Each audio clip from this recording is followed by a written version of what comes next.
G'day, May 40 here. So why on earth did Joe Biden go visit Israel in a time of war? No other U.S. president has visited a site of war when the war is still going on, let alone a war for other countries. I mean, what on earth was Joe Biden doing in Israel?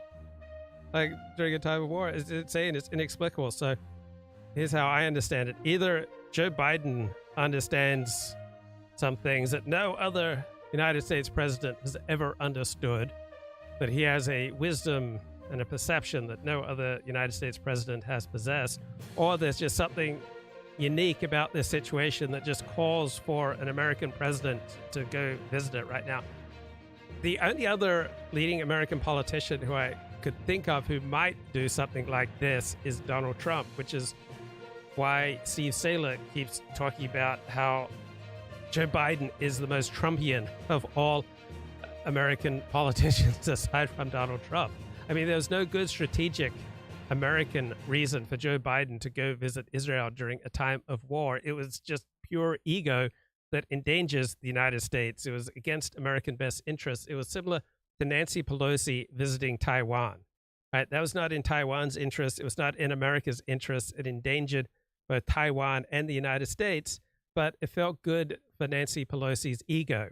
And for Joe Biden to visit Israel at this time, well, I guess it must have felt good for his ego, but it's hard to imagine, like, how on earth did that do any actual good for America or for Israel or for Gazans to show up there at a time of war. So either Joe Biden possesses a wisdom that no other American president has, or this situation is unlike any other situation that has ever presented to an American president, or he's doing this for extraneous, probably egotistical reasons.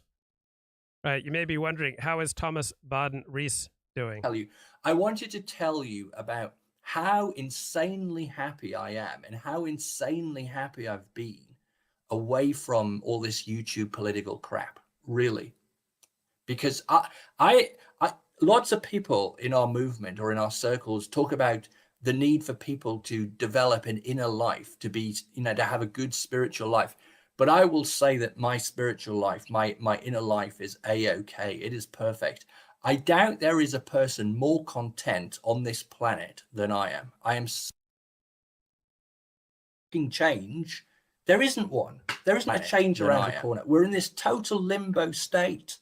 You see, we can't, the van isn't going to fall over the edge of the cliff, but at the same time, it's not going to get out of its precarious situation and drive off over the horizon. That's not going to happen either. So you're just left in this limbo state. And it's really annoying because at least at the beginning of COVID, we could predict the agenda and things seem to make sense. But the longer and longer this has gone on, the more difficult it appears to decode the agenda. And of course, playing into all of this is the fact that my predictions were wrong. And I said there would be a collapse by last summer, and there hasn't been. And that was keeping me going. In the first year and a half of COVID, that was what's kept me going. And then it didn't happen. And then some people... Wow. I mean, how empty must his life be that his whole reason to keep going in life, to keep living, is his prediction, is to see his prediction fulfilled that everything's going to fall apart. I am stream sniping Stephen J. James here. Said, well, Thomas, it'll happen by Christmas, but it didn't. It didn't happen by Christmas. We're now in January. So, well, we're essentially coming into February, in fact. So where's it going to happen? When is the collapse going to happen? I don't believe it is. Of course, there's always stories in the media which make you think, ooh, this could go somewhere, like the Kazakhstan story, for example. But where the hell do these things go in the end? They go nowhere. And so you're left in this limbo state. You're left in the limbo state. Okay. I will tell you now, one of my big predictions is about the destruction of Israel in September of 2022. And still at this stage, even though I'm saying, oh, my predictions have been wrong, I'm still kind of thinking, ooh, you know what? It could still happen by then. So, but I wanted to say, if it doesn't happen by then, I will definitely then kind of go away until such a time is there's an emergency situation. And what a loss for the rest of us. Okay, supposedly this photo from a pro-Palestinian rally in Warsaw has shocked the world. We've identified the young woman in the photo. Meet Marie Anderson. She's a Norwegian medical student at the Medical University of Warsaw, 5th-year student. She hails from Oslo, Norway. She's married to a Jordanian. Okay, so it's normal, natural, and even healthy that people just instinctively side with their own team. And she's just she's adopting her husband's team and just instinctively siding with her husband's team. I don't think there has to be a lot more to it than that. So you probably heard about that rocket that fell on a hospital in Gaza. And the ironic thing, the fascinating thing, is that this rocket, right, with this misfired rocket by Palestinian Islamic Jihad, it probably achieved more this past week than Hamas succeeded with all its successful missile launches. This is an opinion from Israeli columnist Nachum Barnir. Right? So sometimes you succeed more with a failure than you do with a success, because even with this failure of Palestinian Islamic Jihad sending a rocket into its own hospital, they managed to galvanize Arab Muslim opinion against Israel and forestall any Joe Biden meetings with leading Arab leaders, because this is what happens during times of intense conflict, right? Intense emotion. People just behave in a primal, tribalistic fashion, which is probably normal, natural, and most times healthy. Let's get a little bit more on this Wall Street Journal. On October 17th, an explosion occurred in the courtyard of Al-Ahli Arab Hospital in Gaza City, killing civilians. Palestinian officials blamed Israel, but a visual analysis by the Wall Street Journal shows that the explosion was caused by a failed rocket launched from inside Gaza, where Hamas and Palestinian Islamic Jihad have been shooting rockets into Israel since the war began 2 weeks ago. At around 6:59 p.m. local time, 4 cameras captured the moments before and after the incident. The journal geolocated and verified the timing of the footage and mapped each camera's vantage point. Camera 1, a live feed webcam located just south of Tel Aviv, looks south at Gaza. Camera 2, a surveillance camera in Israel near the northern border of Gaza, also facing south.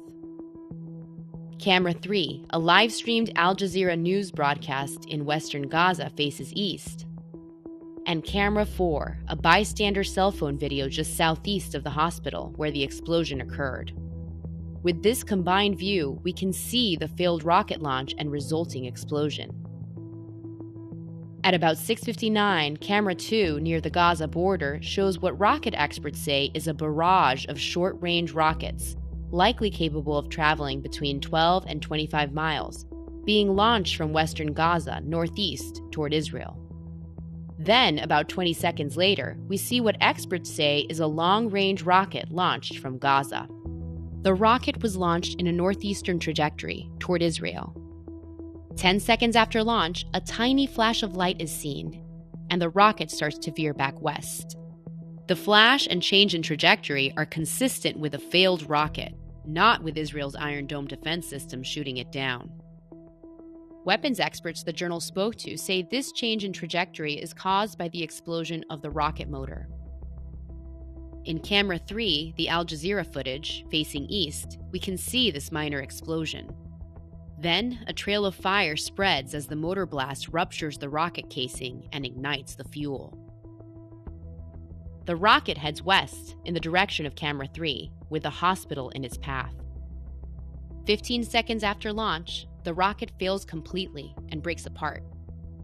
There's a small explosion on the ground, then a second, larger explosion at the site of the hospital. A nearby resident captures the moment of impact facing northwest toward the hospital. Fire engulfs the courtyard and burns for an extended period. Ya Allah! Ya Allah! Ya Allah! Experts say the large fire is likely due to the amount of fuel still in the rocket just after launch. Explosives experts who reviewed the blast footage and photos of the aftermath see further evidence that the failed rocket was the cause of the explosion on the ground. This crater shows an impact pattern coming from the east, in line with the rocket's path. The shallowness of the crater is also consistent with impact from a failed rocket. Experts say the cars closest to the impact crater were likely hit with fragments from the rocket, causing one to explode and burning several others. These marks next to the crater and damage to the buildings show that the fragments from the impact flew across the grassy areas where civilians were sheltering. Failed rockets are not uncommon in the long-standing conflict between Hamas and Israel. The United Nations determined that in the 2022 flare-up between the two sides, 20% of rockets fired from Gaza failed, and in 3 cases likely resulted in large numbers of civilian casualties. Hey, interesting video there from the Wall Street Journal. I will share the link. So meanwhile, while I grab that link, you're probably wondering what's going on with Decoding the Gurus. Here they are speaking to extremism researcher Julia Ebner. What type of personality is attracted to religious and political extremism? Yeah, definitely. I would say immersed myself is actually the term I now prefer to use because it's the most kind of anthropological term I can think of. But yeah, in these immersion experiences, I definitely encountered a lot of individuals who'd gone down the radicalization spiral because of some kind of identity crisis. A lot of them were, I guess, rooted in traumatic childhood experiences or some kind of traumatic and transformative experience that happened early on in their life. So in other words, they are lonely people, and attaching yourself to some sort of extremist or cult group is a way to find personal connection. And it's probably same reasons exactly drive people to watch a lot of live streams. Lives, but some of them would also just have something come up during their teenage years or later on in life where they went through identity crisis in one shape or form. That can be in the form of a masculinity crisis. I would even say I also encountered women with what I would call femininity crisis. We don't even talk about that very much because we mostly talk about masculinity crisis. But there were also a lot of questions these women posed about their role in society, about womanhood and questions like that. For example, when I joined female misogynist communities, which sounds like an oxymoron, but these women do exist and they glorify even things like domestic violence and hyper-conservative family models. And we recently talked about Pearl Davis, so unfortunately familiar with that side of the pool. But a lot of them, in general, I would say, whether I looked at Islamist extremists in ISIS networks or at neo-Nazis or misogynist communities, it was very often that sense that they felt like they... Yeah, people want to feel alive. People want to feel connected. And so some people find that through getting drunk, doing drugs, watching porn, or doing all of those things and joining some sort of extremist or cult-like group. It needed to look for some new form, very strong form of group belonging. And very often, a lot of them were also driven by some deeper sense of loneliness or lacking kind of social connection in their real lives. And they found that in these new communities, in these new groups, where often these groups then become almost like family replacements, and they even talk in kinship language to each other. So yeah, I think that was a commonality on a psychological level.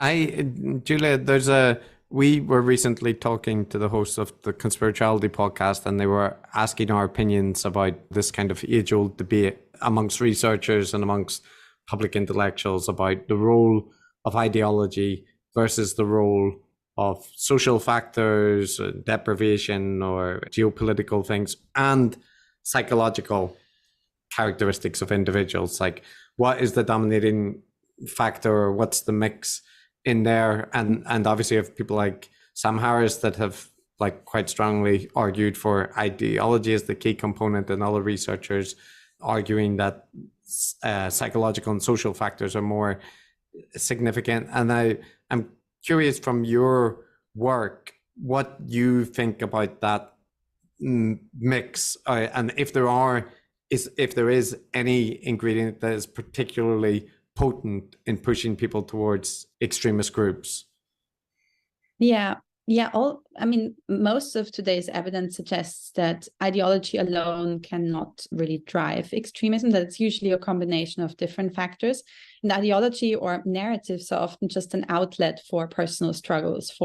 This is exactly right. Ideology and religion, extreme politics, extreme sports are often just an outlet for personal frustrations, psychological crisis. So it's usually a combination of there is a kind of a personal grievance or there are different psychological factors that play a big role and that then are channeled towards an ideology, which is also why there are so many similarities across different ideologies. In my first book, The Rage, I examined the parallels between Islamist extremism and far-right extremism. And there are so many parallels in terms of the radicalization pathways of individuals, but also in terms of the narratives, where you always have the same type of narrative and you can just replace certain words with others and you essentially have the same ideology, like Muslims are at war with the West, or the West is at war with Muslims, or there's an inevitable conflict of races, cultures, and religions. Yeah, she makes some good points. There are some inherent conflicts in certain situations between different races and different religions, but in different situations, the conflicts are not nearly as intense. All right, Ricardo has joined the chat. He says, Jignats, meaning Jewish nationalists, are succumbing to the dangers of the e-personality, marginalized losers sharing their genocidal fantasies online. So if you're sharing genocidal fantasies online, particularly in an identifiable way, that is something that's going to get you socially marginalized. I remember just walking down the street just outside of Beverly Hills, and this Israeli guy starts yelling, "Death to the Arabs." And I was like, whoa. Now, this guy didn't have a prestigious job. All right, he had the kind of job that you essentially can't be canceled from. But sharing any kind of genocidal fantasy online is not going to usually result in a happy, healthy, successful life. Ricardo says the people of color are not going to let them indulge their violent anti-social tendencies. Well, someone making a tweet, all right, that's usually as far as it's going to go. So this idea that people of color are not going to allow Jews to tweet or to express their opinions online, that's absurd. Am I going to bring on Kristen Ruby for Frame Game Conspiracy Theories? Don't know who Kristen Ruby is. I want to hear more about Elliot's plan to save the Palestinians by deporting them to Madagascar. Well, I'm a Zionist. I support the Jewish state. I want the Jewish state to prosper, and the existence of Palestinians who hate it right next to it is obviously a grave danger to the Jewish state. So yeah, I would love the Palestinians to up and move. I would love them to go to Jordan. I would love them to go to Egypt. But I understand why Jordan, Egypt, and other surrounding Arab Islamic nations don't want to bring them in, because one, they would be acceding to essentially what was the ethnic cleansing that prepared the way for the modern state of Israel, and two, the Arab Islamic nations surrounding the Palestinians don't see any benefit to them from importing them. So I expect Egypt and Jordan to want to act in their own better interests. Ricardo says, Jignats better be careful. They're not in control anymore. People of color led protests happening even with no media support. Well, on American college campuses, that's probably where you get more of a reflection of overall first world experiences than in the rest of America. That's where you have the most robust criticism of Israel, and where you have Arabs and Muslims feeling most comfortable with, showing the flag for their side. So I don't think that what's going on at American college campuses is, some great shame that you have Arabs and Muslims, rallying and showing the flag for their side. I expect in a time of conflict, people on either side will just instinctively side with their team. And they're not going to try to think about things in some kind of hyper-objective way. The pets are off their leash, biting their owners. Well, Jews are still about 1.5% of the population of the United States. They have a great deal of influence and agency and expertise in the United States, so they tend to punch above their numbers in many different areas. I don't think Jews are going to disappear from public life in America. American Jews are usually irrelevant in what terms? I mean, if you're talking in terms of economics, no, they're not irrelevant. If you're talking in terms of education, they're not irrelevant. In terms of culture, they're not irrelevant. But in playing for the Dallas Cowboys offensive line, yeah, they are irrelevant. So I'm irrelevant to 99.99999% of humanity. And I suspect that you are equally irrelevant to 99.9999% of humanity, but we both have people who love us. Baruch Hashem. These narratives, these kind of overall threat narratives and apocalyptic ideas are very often inherently part of extremist ideologies. What now in my latest research, and I guess, I mean, Chris, you're very, very much familiar with that, having been involved in that research as well.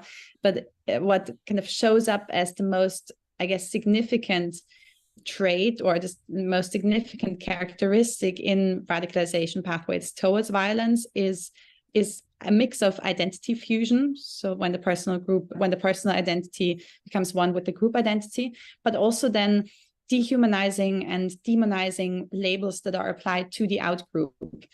And that is, of course, inherently part of an extremist ideology. It's not just part of an extremist ideology. It's a normal, natural, and to a degree, depending on the circumstance, can be, even healthy. All right, in times of extreme stress, all right, we don't tend to have a great deal of empathy for the outgroup. All right, so lack of empathy for outgroups, or having a part of ourselves deep down inside who regards outgroups as subhuman, is pretty much a universal part of the human condition.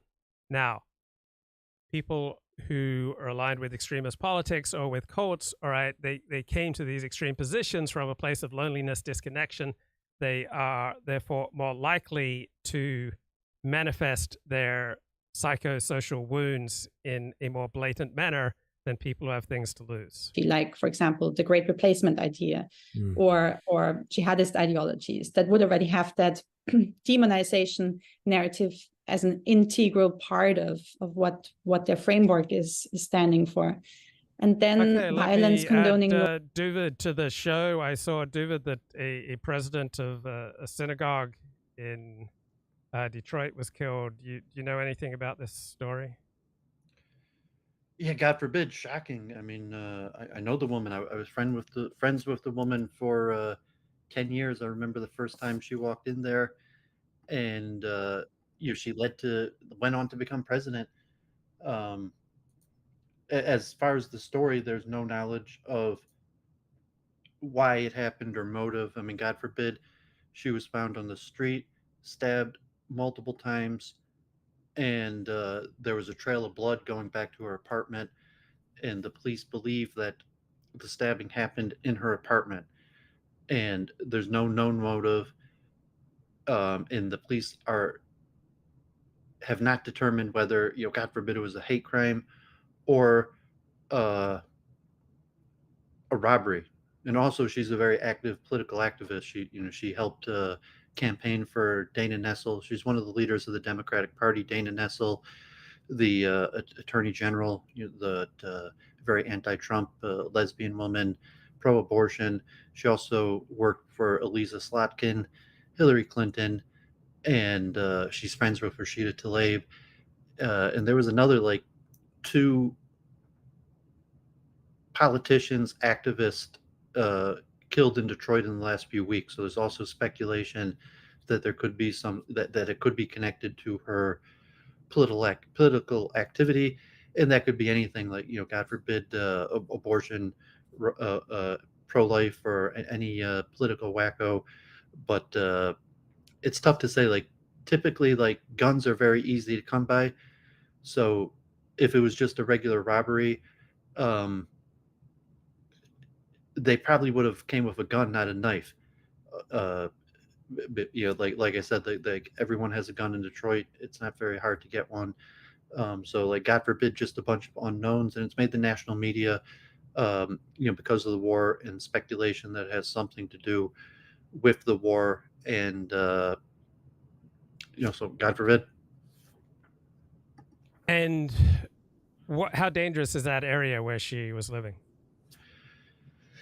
I think she's probably relatively safe. It's like a gentrified area, apartment complex. There's always risk everywhere in Detroit. Generally, there's about 400 murders in Detroit a year. Sometimes like 300 to 400. About 75% of them go unsolved. About 90% of those murders are black on black crime. So, not like non-blacks being killed in Detroit is not actually that common, although it's a very dangerous place in general. And what can you tell me about the synagogue that she was the president of?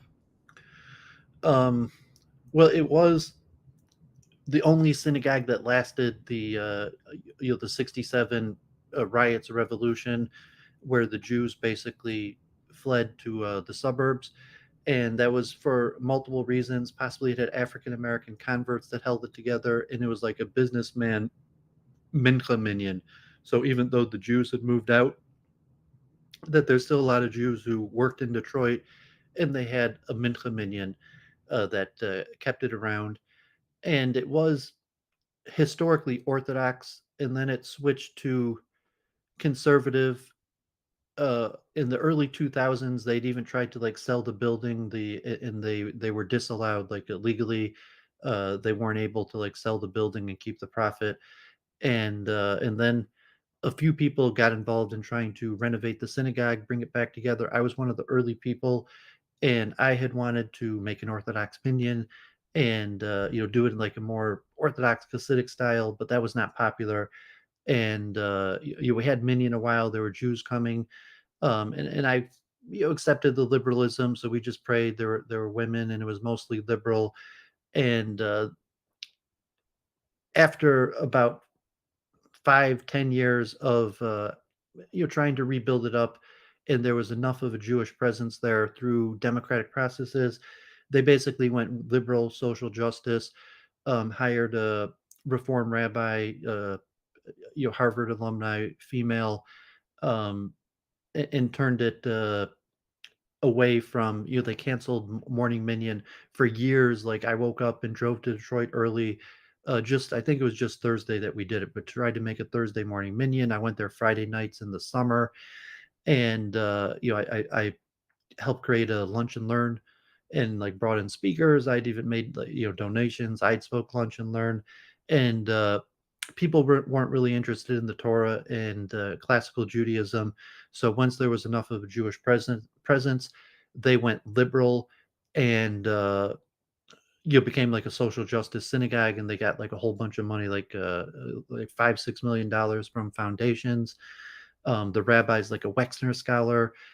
This woman, Sam Wool, has Orthodox family, so she was one of the few women that actually knew how to lead services. She had went to like a conservative Jewish day school. Her uncle goes to Young Israel. I was friendly with her uncle, who also is like a chazan and leads services at Young Israel. So she was a prayer leader, and had Orthodox family.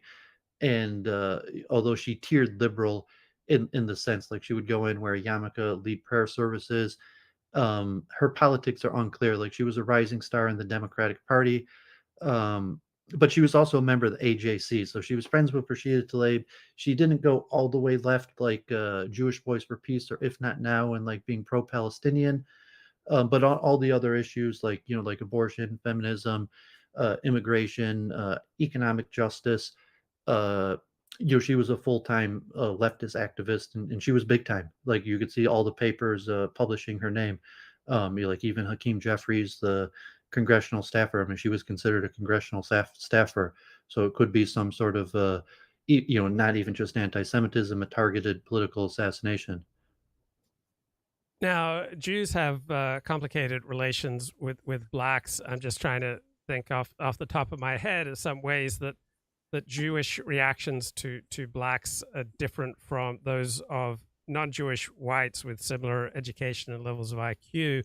So it seems to me that Jews typically lead white flight when blacks move into a neighborhood, yet Jews seem to be a little bit more pro-civil rights than I'm not sure they're more pro-civil rights than whites with the same level of IQ and university education.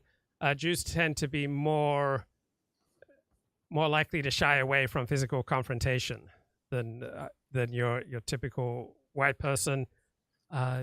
Jews often find it, particularly Orthodox Jews, find it fascinating frequently to talk about blacks. It can be a topic that can engage 20, 30, 40 minutes, an hour. So Jews in America used to typically employ blacks as servants until they switched to Hispanics in the last 30 years or so.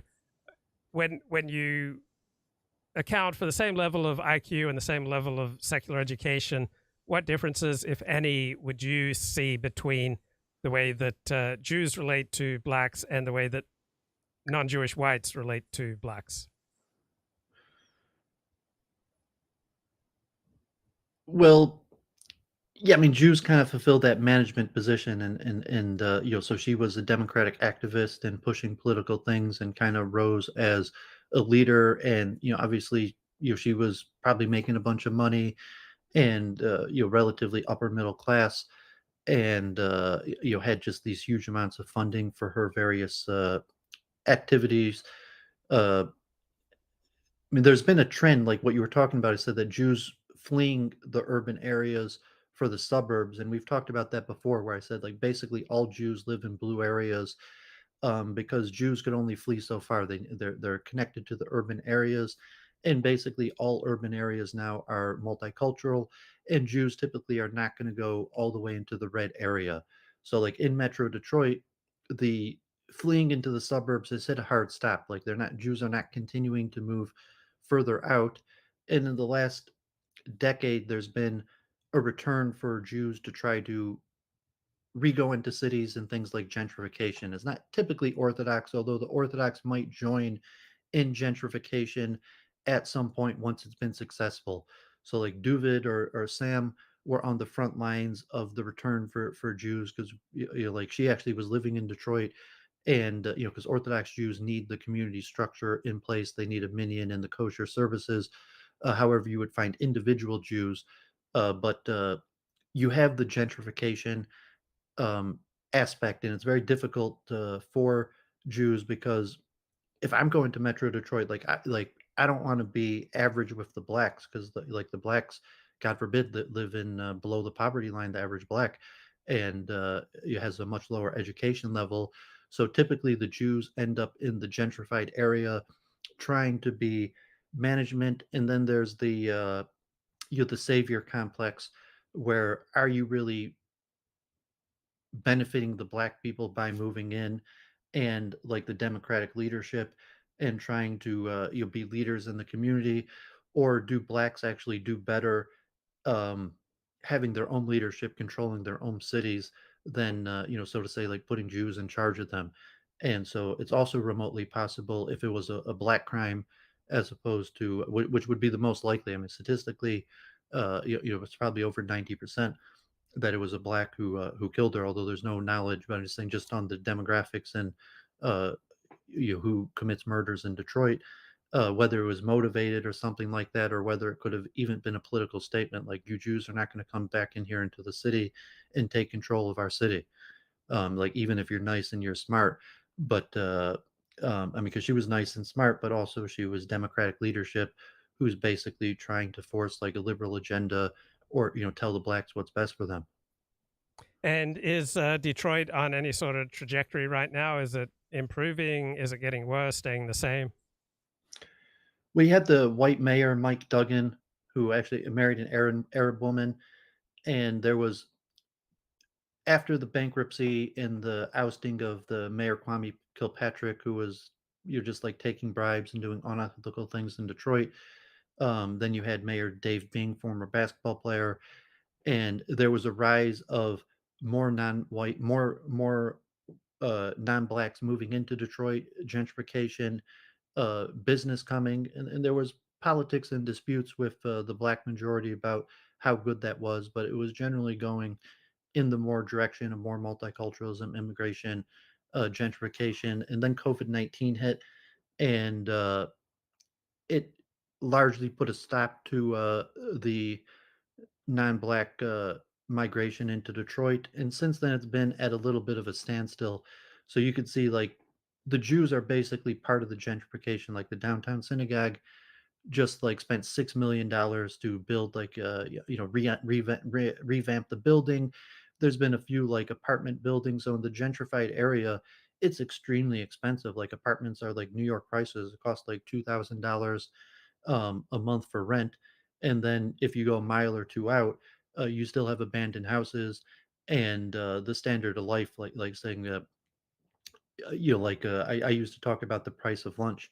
So like the price of lunch in the gentrified area is going to be like you're going to have to spend like $15-20 on lunch.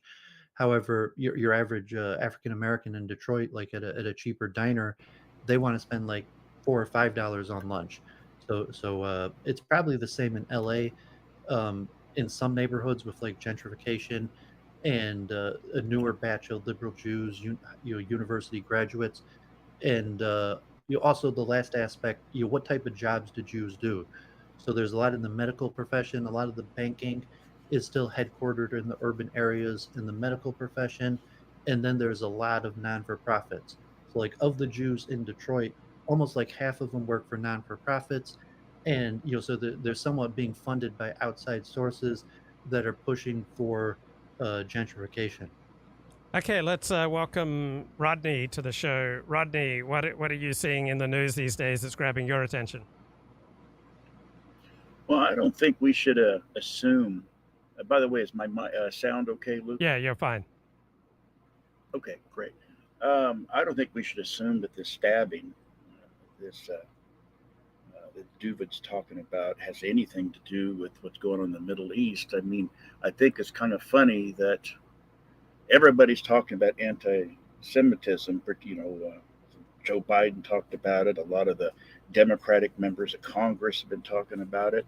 But a lot of these people that are now decrying it have been, shall we say, interestingly silent when Jews have been attacked by black people in broad daylight on the streets of New York, which has been going on, 2-3 years now, Luke? Which we see it, quite a bit. And there's been crickets, even from people, say take New York, for instance, Jerry Nadler, the last Jewish congressman, I believe, in the New York area, New York City, remarkably silent. And Schumer, the same thing. We didn't hear anything from them. And of course, now we see, and then on the right, we had decries of censorship and free speech and all that. And now they're actually canceling, and now they're wanting people canceled who don't toe their AIPAC talking line. So what I've gotten out of this whole mess, since the attacks in Israel, has been a whole lot of hypocrisy on both sides of the aisle. Where was all the big league Democratic politicians? Where have they been for 2 years while Jews have been attacked in major U.S. cities by, let's just say, a more important constituent in their party? It's kind of interesting. And, Republicans not too long ago was talking about we shouldn't censor anybody. Everybody should have free speech. Nobody should be canceled and denied a job for free speech. And yet they're calling just for that. They're wanting these kids that are protesting on campuses. And I don't agree with all of those protests. Kids do dumb things when they're young. We all did. But should they have to carry that proverbial cross for the rest of their career? But that used to be the argument of conservatives when the left would dig out a 25-year-old statement or a 10-year-old tweet from somebody and use it to get them fired. So it's just the hypocrisy, the emotionally charged oversimplifications, the fact that we've not learned anything from 50 years of this mess, and it's probably going to get a whole lot worse before it gets better. From the war point of view, I think Israel's in a conundrum. If they go into Gaza proper, they're facing a Stalingrad type of situation, and it'll probably Stalingrad look like a cakewalk, because Hamas has had how many years to tunnel that place and set booby traps. There'll be a sniper in every burned out or blown up building rubble like it was in Stalingrad, and there'll be more suicide bombers than what they can handle. So I think they have a lot of trepidation about going into an urban warfare situation where there's 2 million people, maybe more. And then up on the northern border, Hezbollah is a different animal. And I seem to remember the last time Israel had an outing with Hezbollah, it wasn't a smashing success by any means. And so I think there are people really need to hold their breath now. These reports of hostages being taken, civilians. I've said on your show a lot of times that there's no more cowardly act than to target civilians by either side, and that's what's happening here. And the bigger question is how much pound of flesh, how many pounds of flesh does Israel want? They've now killed probably the same amount on each side. Hamas took out 1,400 Israelis. There's probably been equal to or the same amount of Palestinians now in Gaza has been killed. How far does this have to go before it spirals out of control?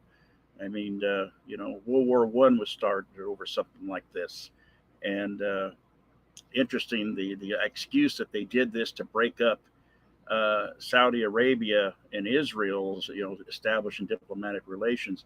I'm not really buying that, because Saudi Arabia promptly came out on the side of the Palestinians. And if they were that close to establishing relations, if it was that important, at least to the Saudis, they could have just said nothing and it wouldn't have mattered. But the fact that they just almost immediately, they were one of the first two that basically blamed Israel. And also the propaganda, the statements going back and forth.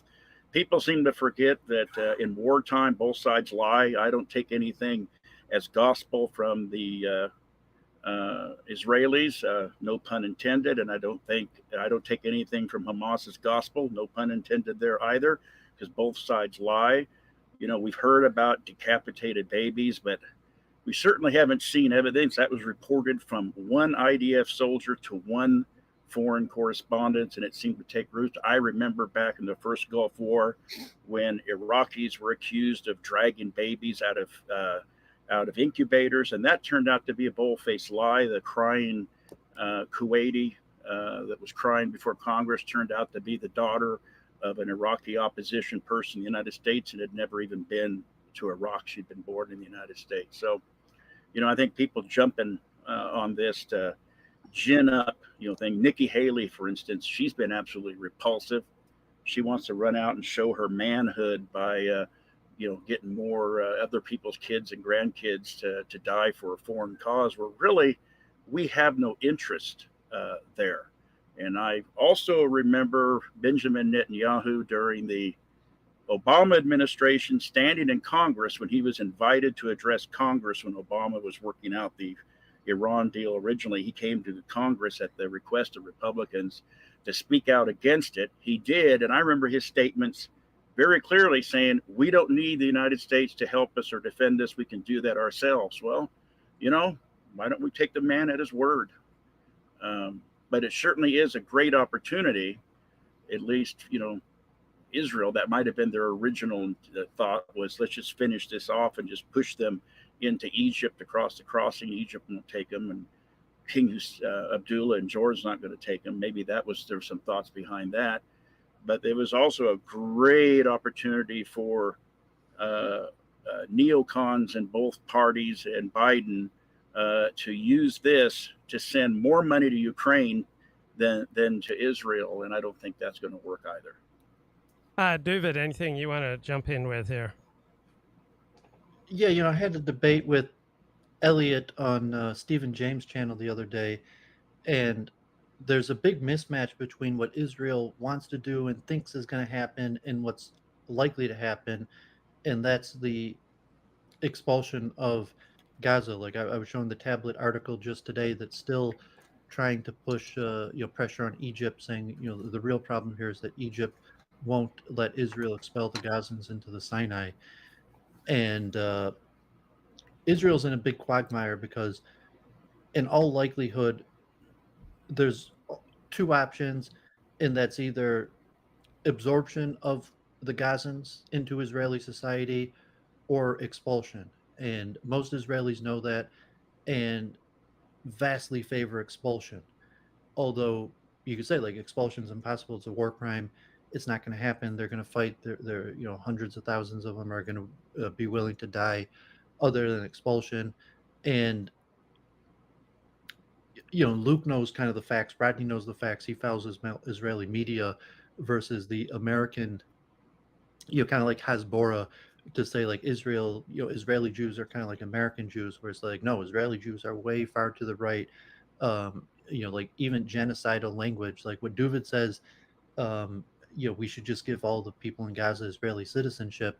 There's more people in Israel openly advocating for genocide than for that, and of the opinion that somehow this is going to be resolved by pushing them into the Sinai and other nations are going to take them. I would estimate it probably like half of Israelis, that's what they think is going to happen.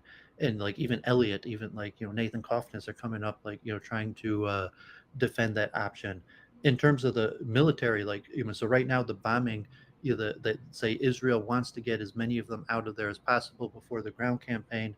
I was on this channel, Defense Politics Asia, with a global panel of mostly military experts last night.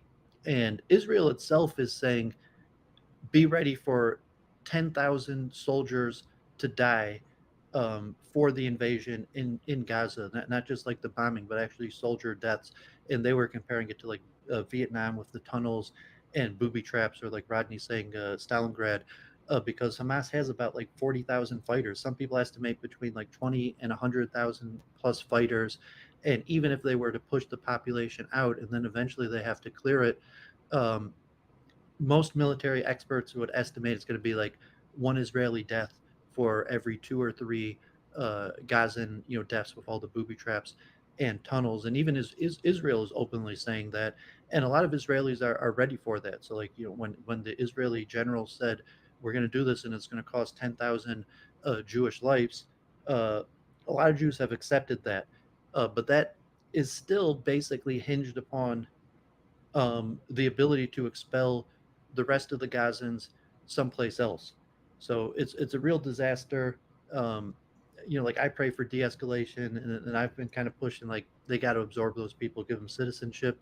I'm sure Luke would vastly argue about that. And like Jewish Voice for Peace, like less than 10% of American Jews probably support what I'm saying, and probably only like 2% of Israeli Jews support what I'm saying. So like, God forbid, there probably is going to be a war, and there's probably going to be so the people on the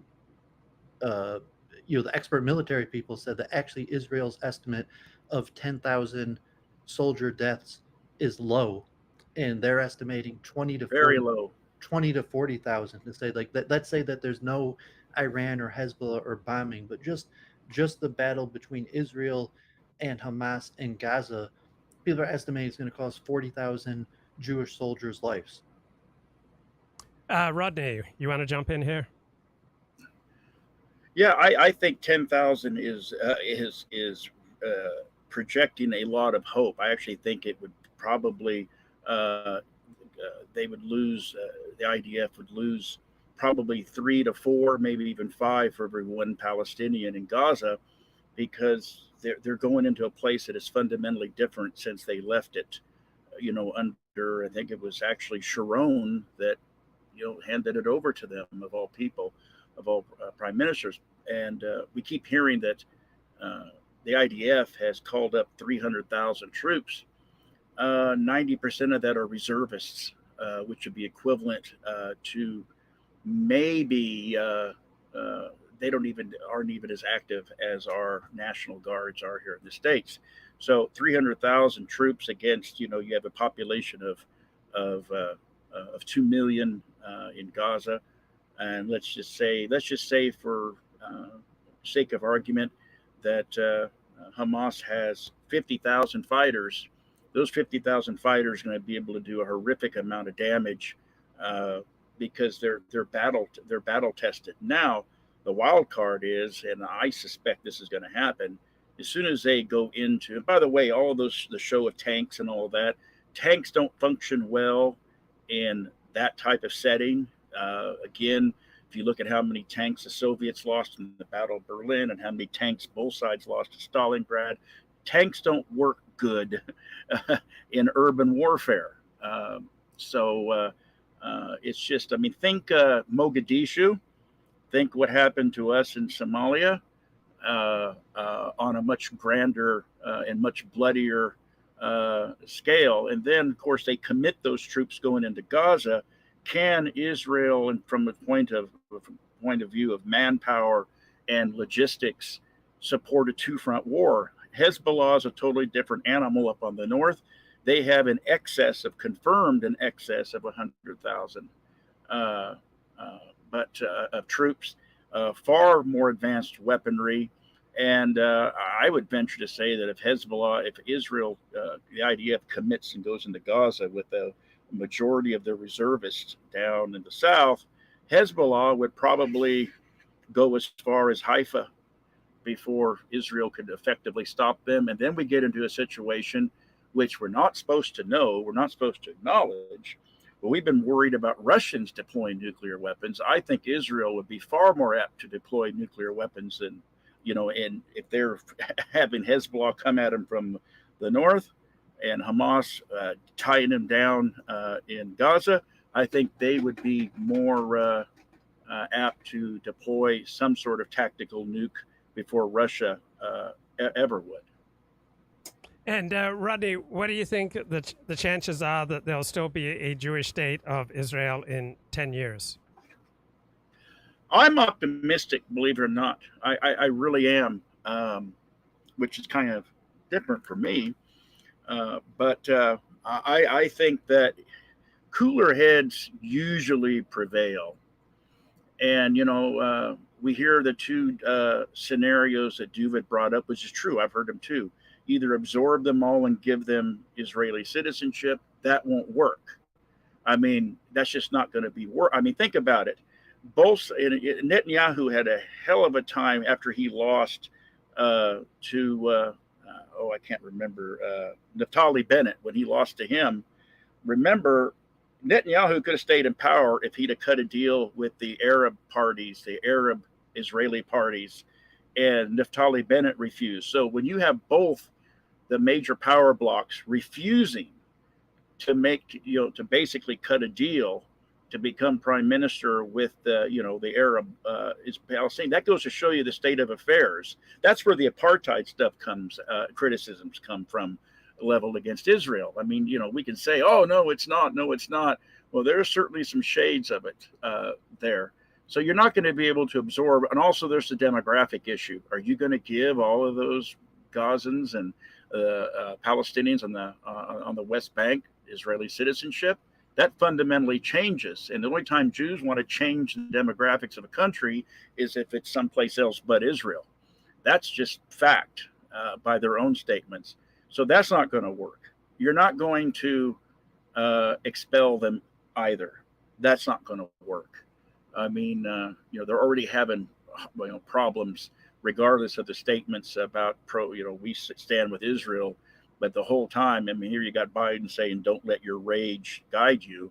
And the same thing's coming out of Europe. Fact is, both sides need a state. And they both need to be a state with self-determination.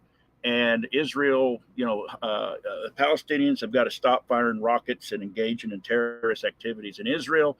And Israel can't be blockading the Palestinian state and starving them out.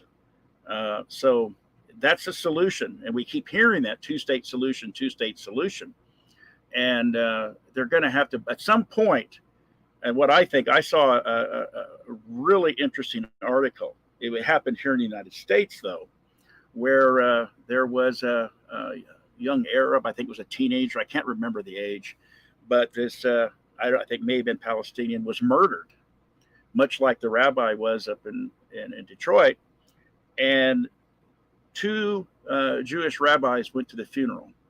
And that got me to thinking, what happens if we start making the parents, Israeli parents, go to the funerals of the dead Palestinian kids, and Palestinians go to the funerals of dead Israeli kids?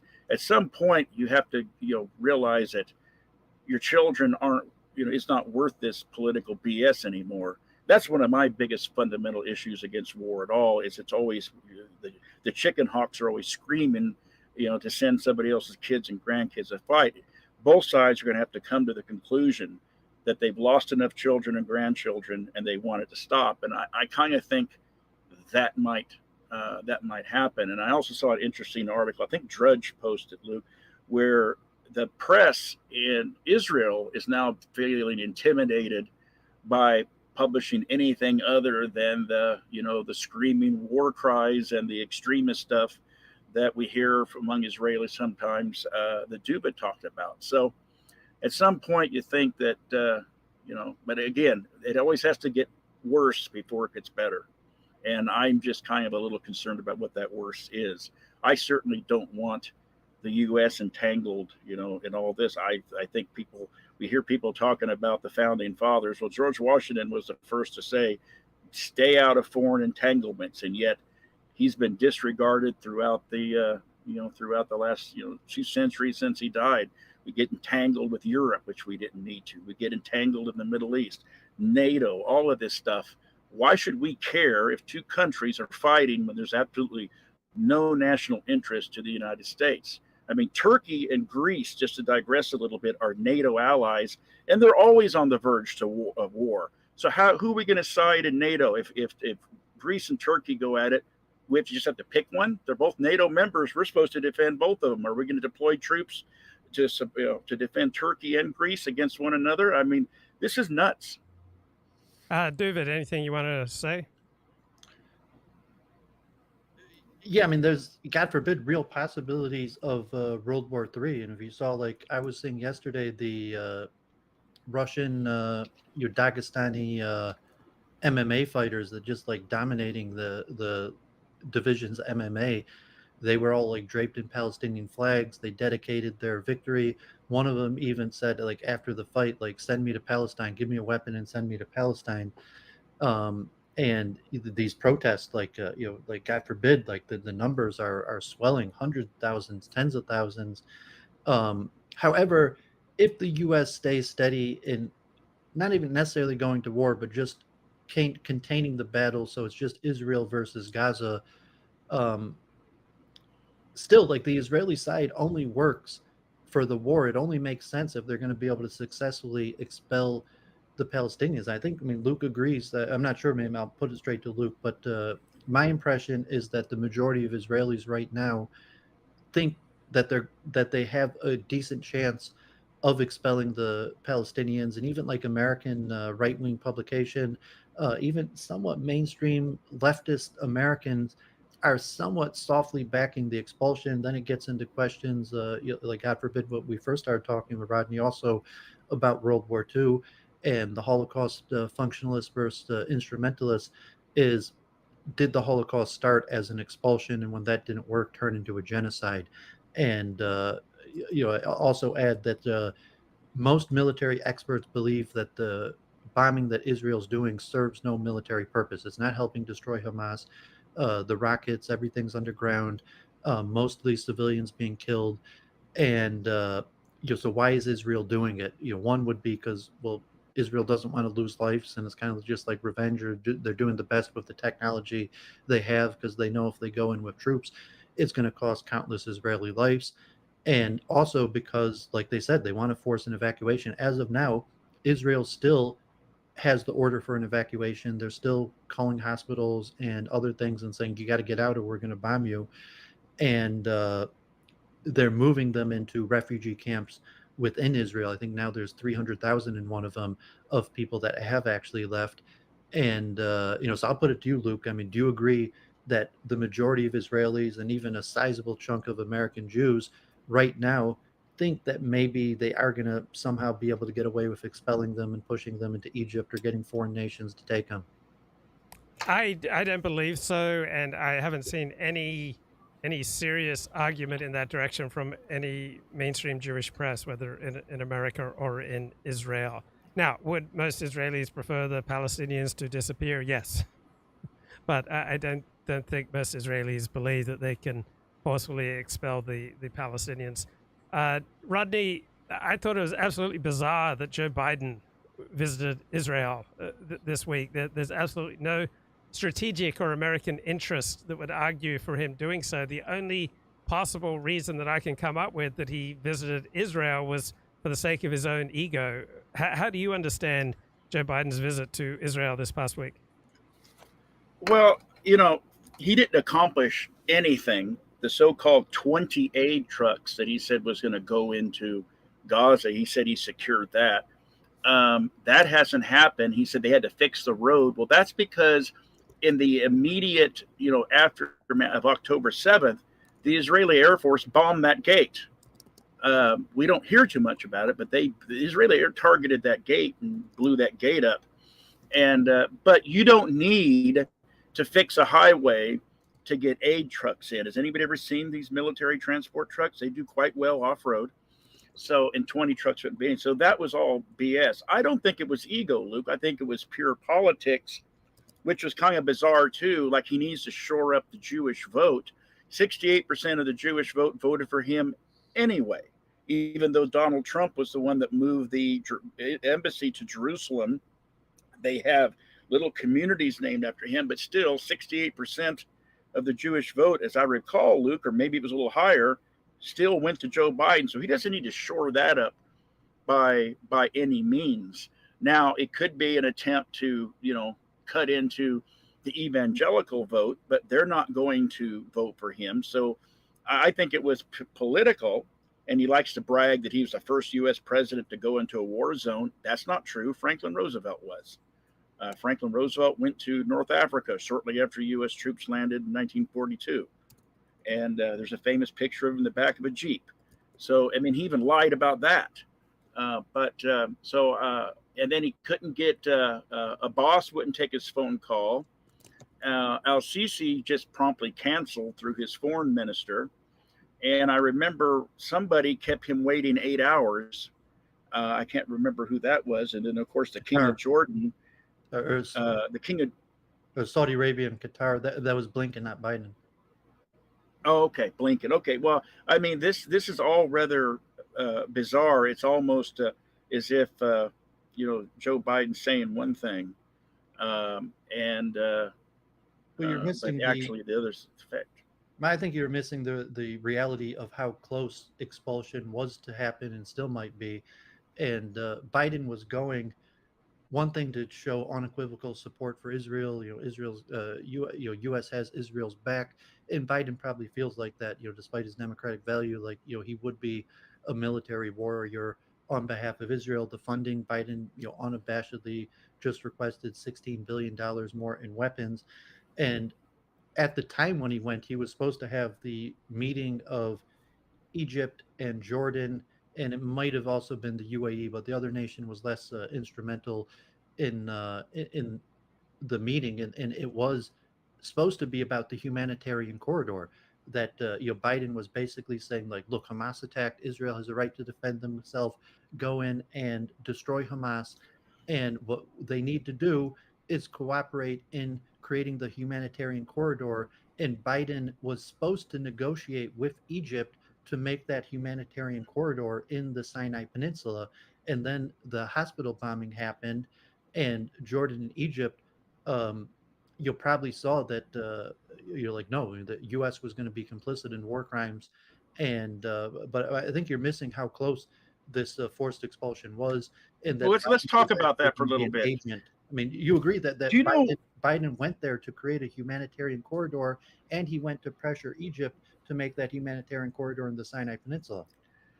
I think that was part of the meeting. Was supposed to be between Biden, and he was going to meet with Al-Sisi in Egypt and King Abdullah in Jordan and a boss of the Palestinian Authority. Okay, Al-Sisi and King Abdullah promptly quit. They gave an excuse that there has to be 3 days of mourning. Okay, let's take that. But why would he even meet with Abbas? Abbas's party is not in charge of Gaza.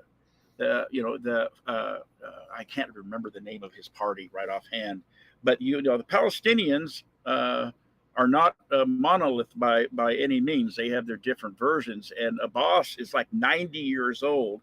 I mean, he's probably as effective today as Paul von Hindenburg was effective in 1933 in Germany. Fatah. His party is named Fatah. Yeah, Fatah. And he is 87, I believe. Okay, so again, none of it made any sense other than, keep in mind, Joe Biden himself is facing, I keep calling it the Paul von Hindenburg look. Joe Biden's facing that too, and this could have been an attempt also politically to show, oh, he's a wartime president. He's flying into war zones. Look how sexy Joe Biden is. He'll come up and snip your hair if you don't believe us. I mean, it was all rather bizarre because nothing was accomplished. Nothing has been accomplished. And then, of course, after Joe Biden did it, then Gavin Newsom had to say that he was going too. Well, we know what that's all about. That's just being an attention, and you can fill in the second word. Well, it's just, I mean, what are you talking about? Like Blinken and Biden both sat in the Israeli war meeting. They both did whatever power they could without the Congress to replenish weapons. And they got Biden to come home and make a speech to America requesting $16 billion in funds. I mean, so the perspective is like,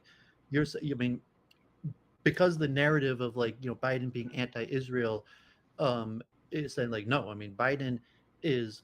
Oh, I didn't say Biden was anti-Israel. I'm saying well, of course there was an accomplishment. Biden unequivocally backed Israel. He sent, he sent the naval fleets into the Mediterranean. He publicly basically warned the other nations that if you jump in this, America will go to war for the half of Israel. So I don't know what you're talking about. And Biden wanted to bully the Arab nations, and that's so they backed out. Biden can't bully anybody. Well, I mean, let's talk about the deployment of the fleet. The USS Eisenhower was already scheduled to be there. Biden is the person, but Biden as the commander-in-chief of the U.S. Army, Biden was there to bully Egypt and Jordan. And I'm claiming that he was there, the real intention was to bully. I mean, it's even stated explicitly was the creation of the humanitarian corridor into the Sinai Peninsula. And so you're just looking at Biden as the weak leader, which he might be, but he's still commander in chief. And okay, Dooovid, we got the point. It's clear. Rodney, please respond. Okay, when was the last time, Luke? I mean, I think I have the correct answer. You can Google it. But when was the last time there was a mass so-called expulsion? It was the partition of India and Pakistan. That was the last time in history there has been would be this significant of an expulsion for people when actually, the Indians that, were not going to pair well in Pakistan and vice versa. There was this huge transfer of population. And we see the few Muslim Pakistani, the Muslims became Pakistan and the Hindu. And we see how well those that didn't leave, the Muslims that didn't leave, families didn't leave in 1948, 40, whenever that was, are faring today in India. But that was the last time. And it was not a good look.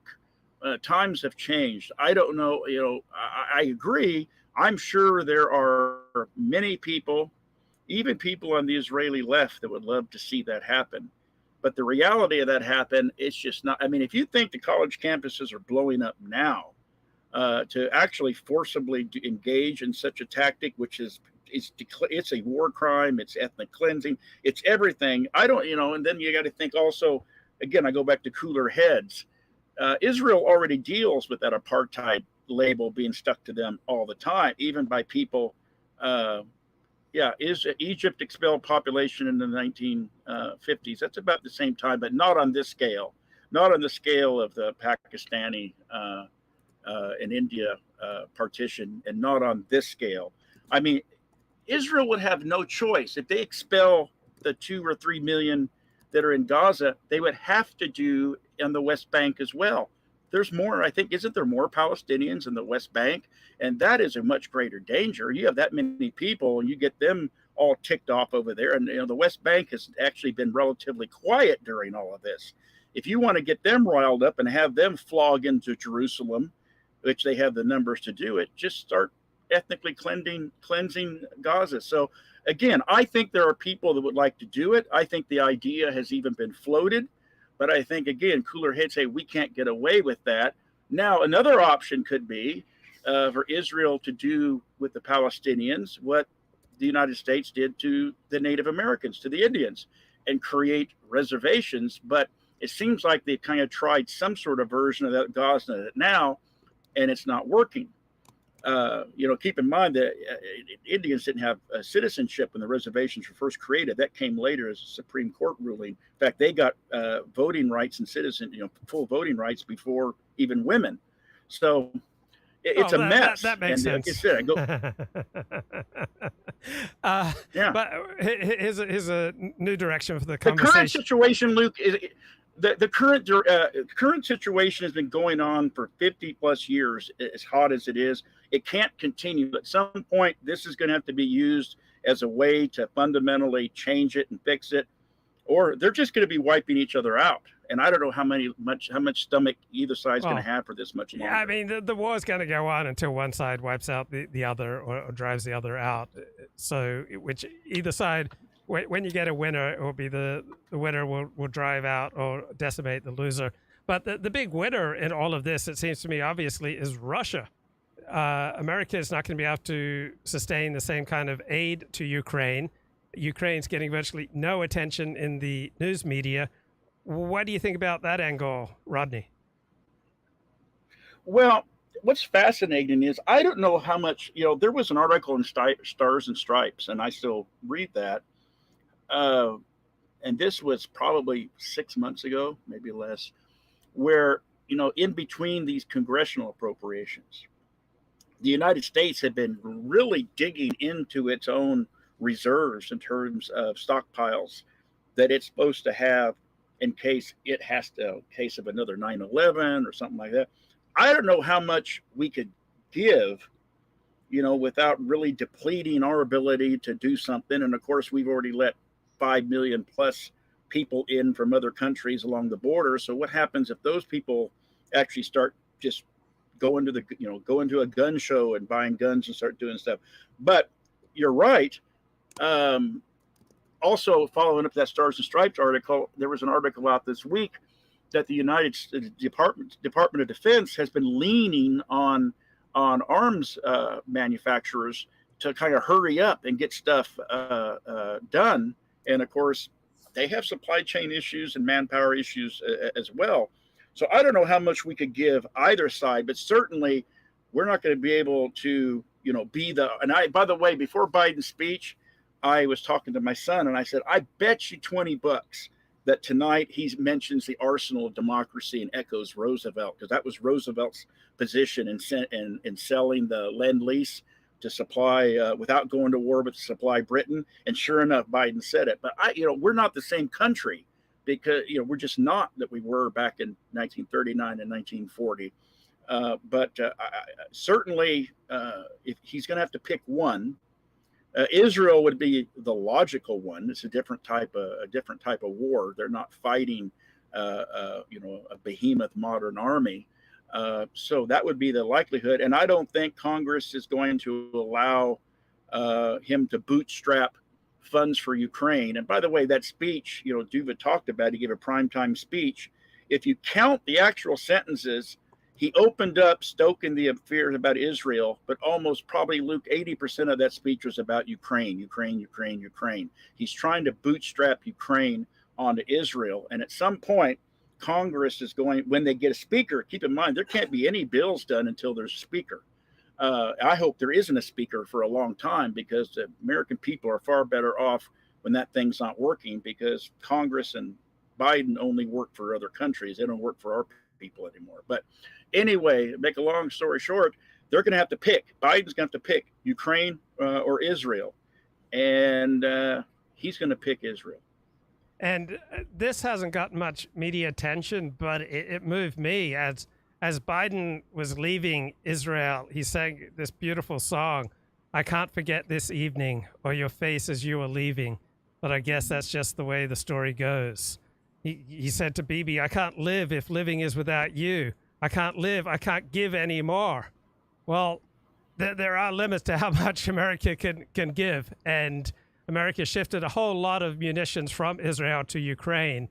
and that can't continue. America can't fulfill both Israel and Ukraine's need for munitions. And if I were China, this would be the time that I would invade Taiwan. I mean, Well, America sure. is so overmatched. Go ahead, Rodney. I had long said, Luke, that if China takes Taiwan, the United States will do absolutely nothing because China has nukes. And let me tell you, the United States won't do anything. The American public, both sides won't do anything. Just think of the economic devastation of a nuke. Just say country A, doesn't matter if it's China, it could be Pakistan. They have nukes and they're not very stable these days. If anybody were to land one nuke, say in a major city in the United States, think about the economic, or anywhere for that matter, what it would do. It would literally almost fold our tent. If you think the COVID shutdowns destroy the economy, just a mere possibility of a nuke hitting someplace in the United States, especially a major city, that's it. There's no guns for it. And then I also remember Israel getting criticized and bullied, as Dooovid talked about, by the United States to send arms and supplies to Ukraine. It did not. It kind of stayed out of that. And I think Israel's better off for that, because had they sent, had they stripped their stockpiles and sent tanks and aircraft and munitions to Ukraine, people are already complaining. Why haven't they invaded? It's been 10 days. Why haven't they invaded Gaza? Why haven't they invaded Gaza? And I hear that predominantly among evangelicals and kosher conservatives. Think about it. They wouldn't be able to do anything if they'd have made the commitments to Ukraine that the United States wanted them to. Dooovid, anything you want to jump in with? Yeah, I mean, if you want to talk about frame games, conspiracy theories, also that might be interesting. But to close the chapter on Israel, people are judging Israel based maybe on the American Jews they know versus what the Israeli politicians are actually saying. People are in disbelief about the neo-Kahanist Smadrik and Ben Gvir, and say no, I mean that attitude's pretty common there, and even Likud, and they already have mobilized 300,000 troops. They're outside Gaza just waiting for the call. They already have the IDF conducting raids, basically lockdown on the West Bank. Israel is basically mobilized the whole country for an all-out war against whoever might join in. And thinking the protest or the public pressure, Vietnam, I mean, it was before my time, but I understand there was over 1 million people protesting in Washington, D.C. The protests against Vietnam were way bigger than this Palestine stuff, and it lasted years, the Democratic Convention of the 60s or whatever that was. But just saying look at the protest and the public pressure, consider what happened during Vietnam, and the U.S. continued with the war despite all the public pressure. And there's way more interest in Israel than there was in Vietnam. And then, God forbid, the last point would be the sustained violence on the Jewish community. God forbid, my friend Sam Wool, if she was killed related to this war, that Israel could conduct the war, the U.S. elites could continue to support the war, the Jewish community elites could continue to support the war, and there will be also a high level of casualties and displacement to the Jewish community in America, because these protests will continue to grow. The Palestinians will see that the main reason Israel is able to do this is the support of the U.S. government. They're not going to be able to convince the U.S. government not to do it, and therefore they're going to attack the Jewish community. So if there is a sustained war of months, the Jewish community should be ready for a sustained violence against us. Rodney, are China's interests or Iran's interests advanced by this conflict between Israel and Hamas? I don't know where China's interest. China's is advanced by the fact that. Hang on, Dooovid. Let Rodney go. Go, Rodney. They know exactly what you just said, Luke, that the United States wants to commit now to fund, and basically, they're not just funding the wars on two different wars. But keep in mind, we're also paying for all of the civil administration, governmental administration, retirement benefits of Ukraine. Ukraine is the de facto a U.S. Protectorate, and so we're not just funding their military; we're funding everything. And then if we would do this with Israel, Xi Jinping can just walk across the Taiwan Straits and just take Taiwan, and there won't be anything we can do about it, nor do I think even if we weren't doing this, we would do anything. I know Biden made the statement that if China invaded Taiwan, he would go to war with China. That isn't going to happen, and it definitely can. So from that point, Iran. Now, what's been interesting is Biden, this is another thing, talk about the hypocrisy. The Fox News conservatives and neocons of all sides have been trying to link Iran to this. So let's go ahead and take out the Palestinians. Let's take out Iran. Let's refreeze.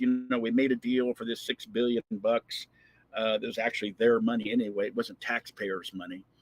And let's refreeze that, and let's take out Iran.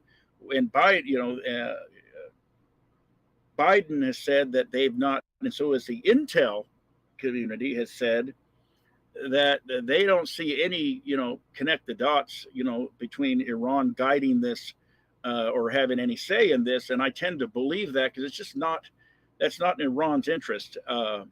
It's interesting that the intel community, for some respects, are considered corrupt and not reliable by these Fox News and neocon conservatives. But in some respects, if it involves Iran, well, yes, they are. We have to go by what they say. It's a mess. Iran's interest is clearly, political. It is sought to be the leader of the Islamic world, and it routinely, it's just part of its propaganda: death to America, the end of the Zionist regime, and all of that.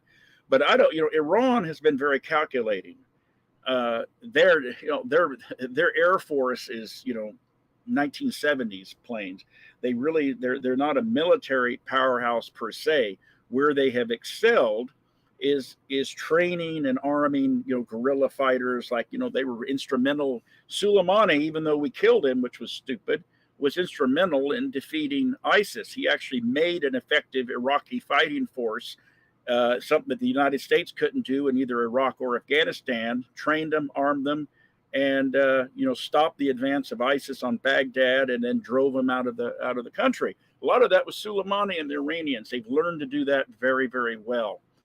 And yes, do they fund and send arms to Hamas and Hezbollah? Hezbollah definitely yes, and I think Hamas has been filtering it out of Hezbollah. But there was a couple of articles out of the Middle East and out of Europe that said that their intel sources had said that the Ayatollah was actually caught off guard, was surprised by the action. That was kind of codified because the heads of Hamas all live in Qatar.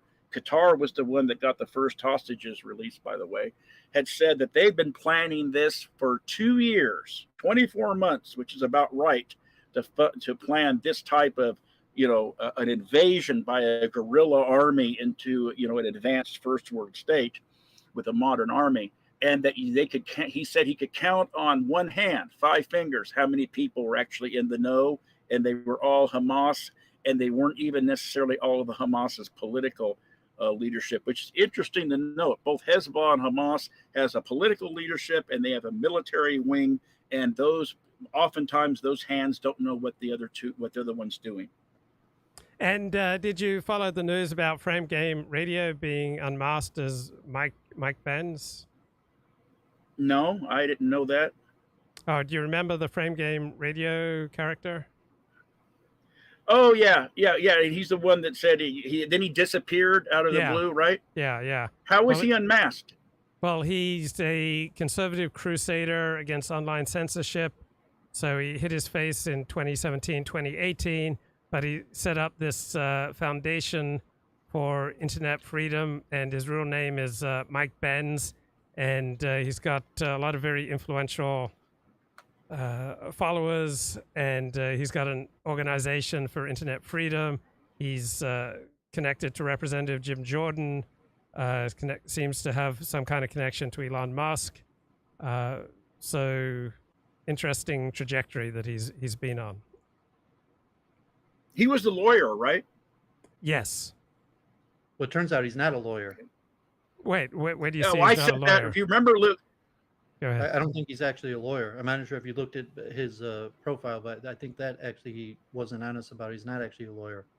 Okay, Rodney. Yeah, I called that out.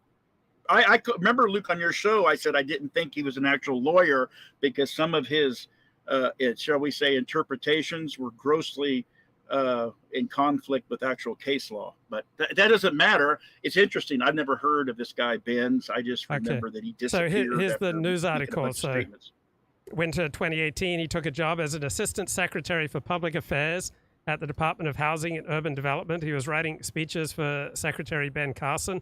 He left in 2020. He went to the Department of State, where he held the position of Deputy Assistant Secretary for International Communications and Information Technology for less than a year.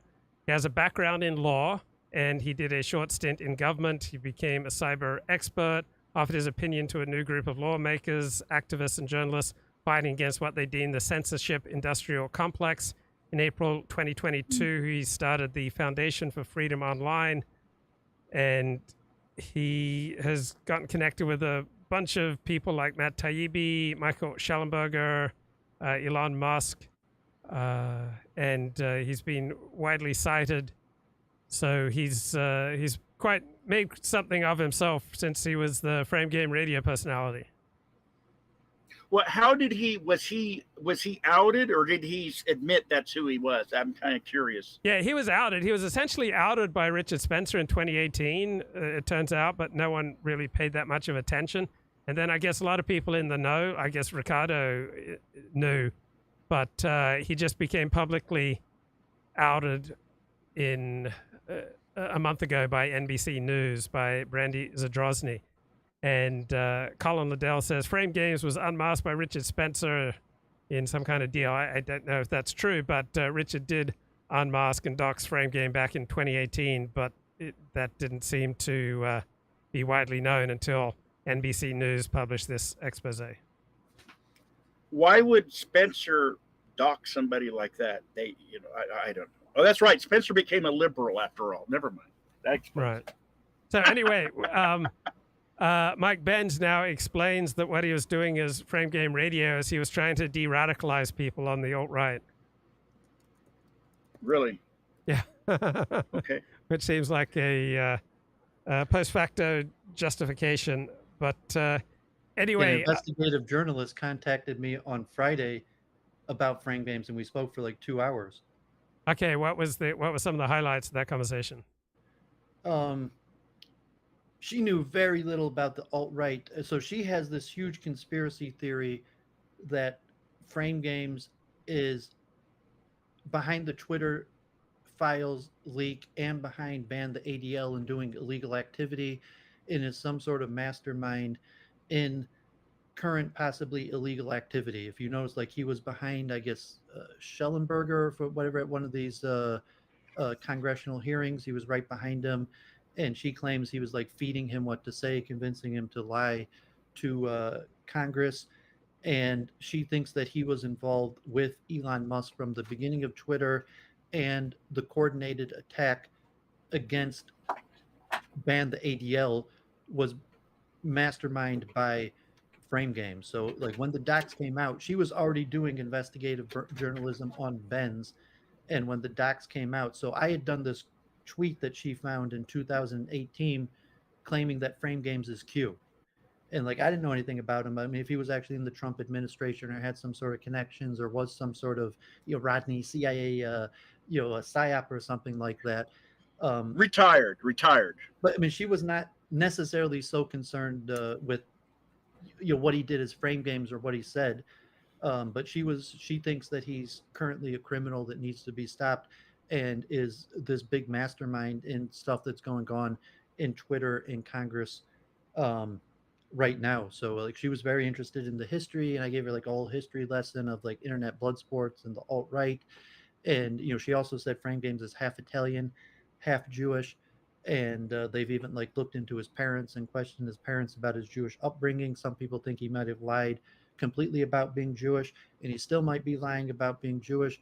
And the question is, was it all like a coordinated strategy back from Frame Games where he was building the network to take down the ADL or certain elements in the censorship Biden administration, and basically did that as a psyop to build the network, and then when Elon Musk took over the network, he used his connections that he had built up then as some sort of coordinated effort to take down the powerful forces in the State Department through Twitter files, and then eventually ban the ADL until today. So if you look at this woman, Kristen Ruby, and I actually told her, like, you got to speak to Luke Ford. Like, if you want, like, I told her, I didn't like dox anybody, but I was like, yeah, I told her how I spoke to him and the information. Like, I thought in my views that he was kind of like a racist Jew, typical of kind of like alt-righters, and, questions about funding and Halsey's funding. Was there a conspiracy? And I said, if you want, if you want more information, you got to ask Luke Ford.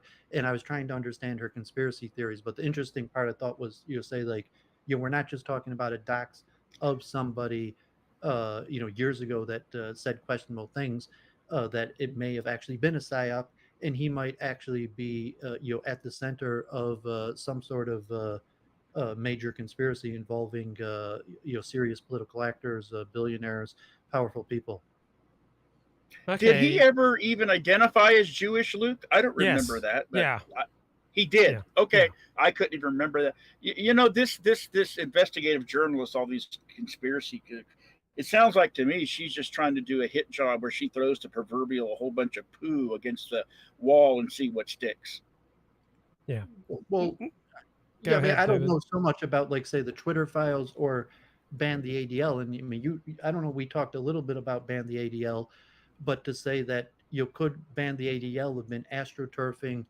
And we know Frame Games, like even Luke, you have on your channel, Frame Games on your channel, bashing the ADL, saying that they're basically a criminal cabal, and that Frame Games could have been the mastermind working for Elon Musk to take down the ADL. And I said that's plausible.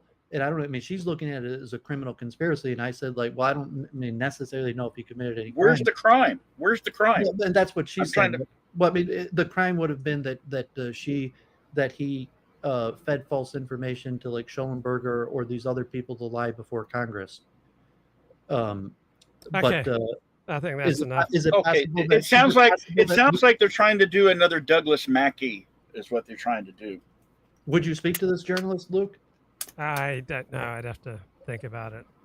And do you think it's possible that Frame Games, Mike Benz is a serious player and was involved in, like a senior advisor to Elon Musk, and maybe is the one who told Elon Musk, to go with the ban the ADL and said we could beat these guys, we could take them down, or even the Twitter. Yeah, I think that's possible. That he's a serious player and that he might have, influence with people like Elon Musk. Yeah, I think that's possible. But that he was the advisor behind the Twitter files and ban the ADL. I think it's possible that he'd be one of them. I don't think that he's. Can I offer a dissenting opinion on one of those? I think the Twitter files was 100% Elon Musk. I don't think he needed any advice or influence. I think that, remember, he was having feuds with Twitter before, there was ever an intent, before he even bought, their initial interest in it, where he was offered a board seat. I think the Twitter files, once he became in control of the company and had access to all the inside, I think that was 100% Elon Musk. Now, as far as ban the ADL, I don't take that type of stuff serious, because you can no more ban the ADL as you can ban CPAC or any other organization. As much as we proficiously disagree with them or whatever, or I would never dream. I don't still take those things serious. Where's the harm? Where's the crime? There's not. I mean, so he created something, a hashtag that went viral. Whoopie-doo. Nobody took it serious. It's not going to get banned.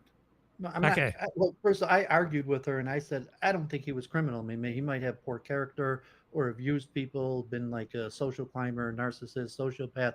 That's all possible and likely, but I don't necessarily know he committed a crime. And to some extent, I might actually back him what he did. But to say, yeah, Elon Musk bought Twitter, he had the open to the document, he opened them up. But to say what got leaked, how it got leaked, and what was the goal of it, and combined with ban the ADL, like Frame Games told Luke 5 years ago, the ADL is a criminal mafia enterprise that is combined with Jewish organizations and the FBI and deep state forces. And to say Elon Musk didn't know about it, I mean, it's very unlikely Elon Musk masterminded that, but whether Mike Pence could. I think we've done this particular topic to death on Frame Game and this woman's conspiracy. But Rodney, let's get back to the Middle East. What do you think the chances are that Hezbollah sends most of its rockets into Israel? If they don't do so within 24 to 48 hours of a ground incursion, that is an IDF ground incursion into Gaza, I say they're going to sit it out or may just harass. Right now, all they've done is exchange artillery fire and stuff. But the more interesting thing that makes me think it's highly likely is Hamas fighters have been captured up on the northern border, and it's straight and engaging with IDF forces up there as well. So I think that there's two reasons why there hasn't been a ground incursion. Well, three. One, they needed to basically call up the reservists and prepare for such an event if they pulled the trigger. I mean, we heard 3 days ago, Luke, that the operation had been green lighted. Well, if it's been green lighted, usually it happens within 24 hours, but then we ran into the Sabbath. So then the next thing is the Israeli military, and I'm talking about not the defense minister, but I'm talking about generals, ones that have, actually had fought, say, Hamas before, especially the last outing when they tried to take down Hezbollah. And remember, if you go back and Google the last major entanglement Israel had with Hezbollah, it was not a decisive win by any means for the IDF. They had to learn from it. In fact, I think a couple of politicians in Israel lost their jobs over it. But be that as it may, I think that it's highly likely, simply because, going back to Iran, there's no doubt that at least Hezbollah gets intel, from Iran, and they've been dealing with this Israel thing, Hezbollah and Hamas and such together, that they understand it would be a logistical issue, a deployment of troops and resources issue. And they also know the United States is not going to commit ground forces, not after the catastrophe of Afghanistan and Iraq. There's just no stomach for that. Rodney, I think it has to happen within 2 days, 48 hours. Rodney, most important question I should have asked you, may not have ever asked you this, but there's a highly organized, highly funded campaign to egg the United States into war with Iran. Do you agree with me? And how do you understand that cabal? Well, that goes back to PNAC, the Project for a New American Century. I think they took their stuff down, but for a long time, their goals, and those were made up of Democrats and Republicans. The thing they shared in common was they were all neocons and closely tied to defense contractors.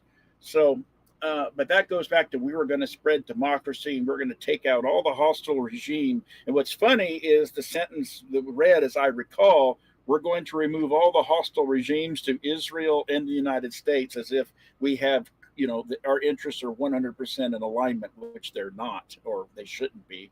But anyway, yes, there has been for quite some time, probably going back to 1979, Luke. There was a lot of vested interest in Iran in terms of natural resources that were all lost. It was a key ally under the Shah on the Soviet border, which doesn't exist anymore. And genuinely, there was a lot of what I call now generational hurt feelings. It went from one generation to another of neocons, and in some cases within the neocon family. So yeah, there is. It's stupid.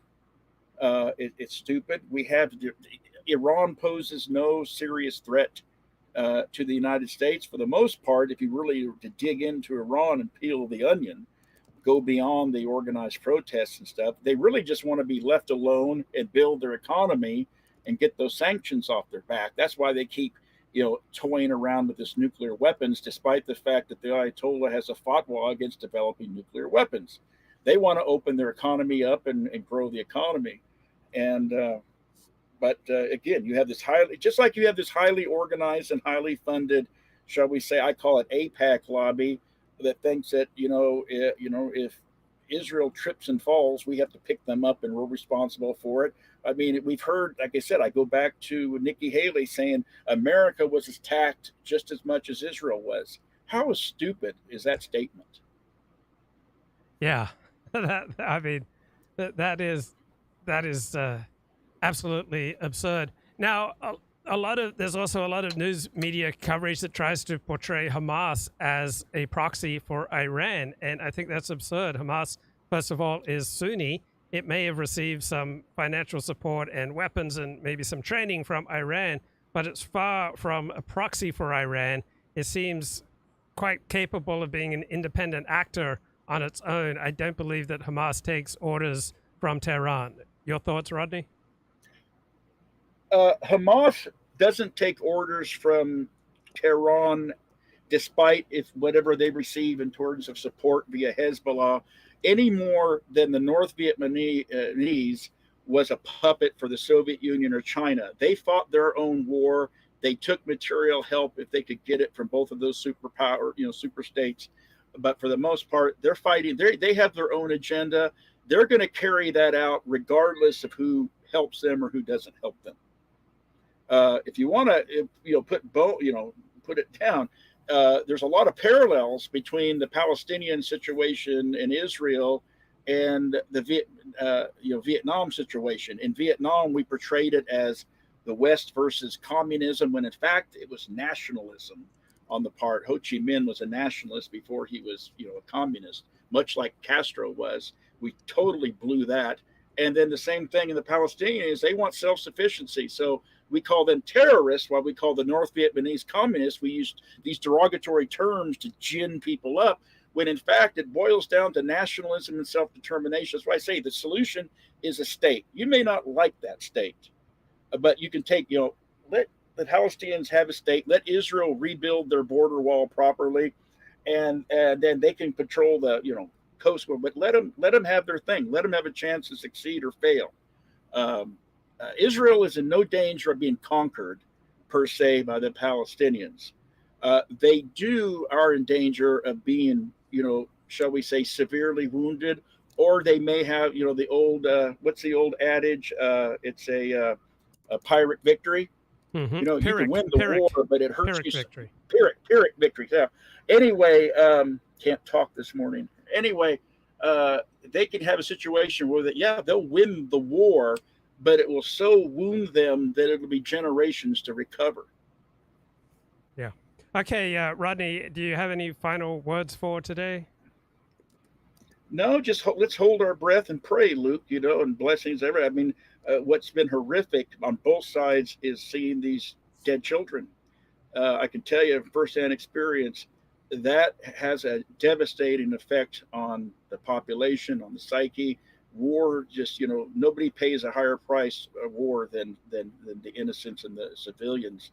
And that's why I used to, really chew up on your show a lot of these, crazies that wanted a civil war. They have no clue what they're asking for. Yeah. Okay. Thanks, Rodney. Great to talk to you. Okay. Take care, man. Take care, Luke. Dooovid, anything that we've been talking about that you want to jump in on? Yeah, I just put in the chat, like, if you remember the 1983 movie War Games with Matthew Broderick. Yeah. Where basically all scenarios lead to thermonuclear war, destruction of humanity. So war is largely, like, I'm a chess player, but war is sometimes closer to poker. It's mostly about bluffing. So you could look at the scenarios and, it's going to be like war games. All scenarios lead to thermonuclear destruction. And it has to be a question of calling each other's sides bluffs and saying, and also, how willing people are to sacrifice their lives or act in a certain way, like Russia, Ukraine, the Ukraine counteroffensive. If Ukraine had been willing to just rush 20,000 troops, 50,000 troops, and break a line, maybe they could have got all the way to Crimea, but they weren't willing to do that. Like, it would have cost tens of thousands of lives in one shot, which who knows if even that's capable. So analyzing the war is, you could analyze all these various scenarios and see what's happening. And, it's going to come, all of them are going to lead to thermonuclear destruction if all the bluffs are called. But, a lot of times bluffs work and people are scared of death, and they, defeating your enemy is not usually worth it. Like the Chafetz Chaim Torah, walk away from a dispute, the world rests on your shoulders when you take the hit and walk away from dispute. So it's pretty scary. Like, we're probably closest to Third World War than we've ever been. The forces are aligning.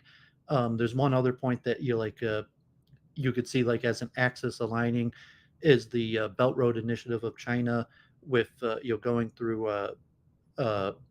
Iran, Turkey, Russia to Europe, as opposed to Biden at the India summit that most people think was just fanciful. There's no way it could happen. But the alternative that would go India through Saudi Arabia, UAE, Jordan into Israel, and that's partially also these geo forces, Axis and allies aligning for World War III. So it's pretty scary. I think maybe, if you want to wrap it up, you can. I thought maybe another interesting point was to revisit Kevin McDonald, considering like Nathan Kaufness and his like constant arguments that say like Jews are not super ethnocentric because Jews outmarry. And here you have, like, in the last few weeks, Nathan Kaufness has basically become like a Hasbro bot. He's retweeting like Netanyahu Israeli war propaganda, defending the, but at the same time, he married a non-Jewish woman. He has no involvement in, he was just on your show with Lipton Matthews saying how un-Jewish he is, how like he doesn't even care about Judaism, but yet here all of a sudden, he's basically an Israeli war propagandist. And I had that argument with Elliot Blatt. Like, Elliot Blatt's only like a half Jew from his father, no connection to Judaism. I spoke to Elliot Blatt. He said never once in his life has he ever been in a setting where it was all Jews, where he was in a circle of all Jewish friends.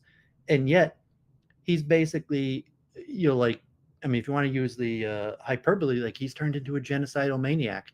And so I don't know if you've thought about that, and like Lucas Gage, a lot of the alt-right people, it's like, oh, these like fine American citizens, and then all of a sudden the war happens and these normal Jewish Americans turn into these genocidal maniacs.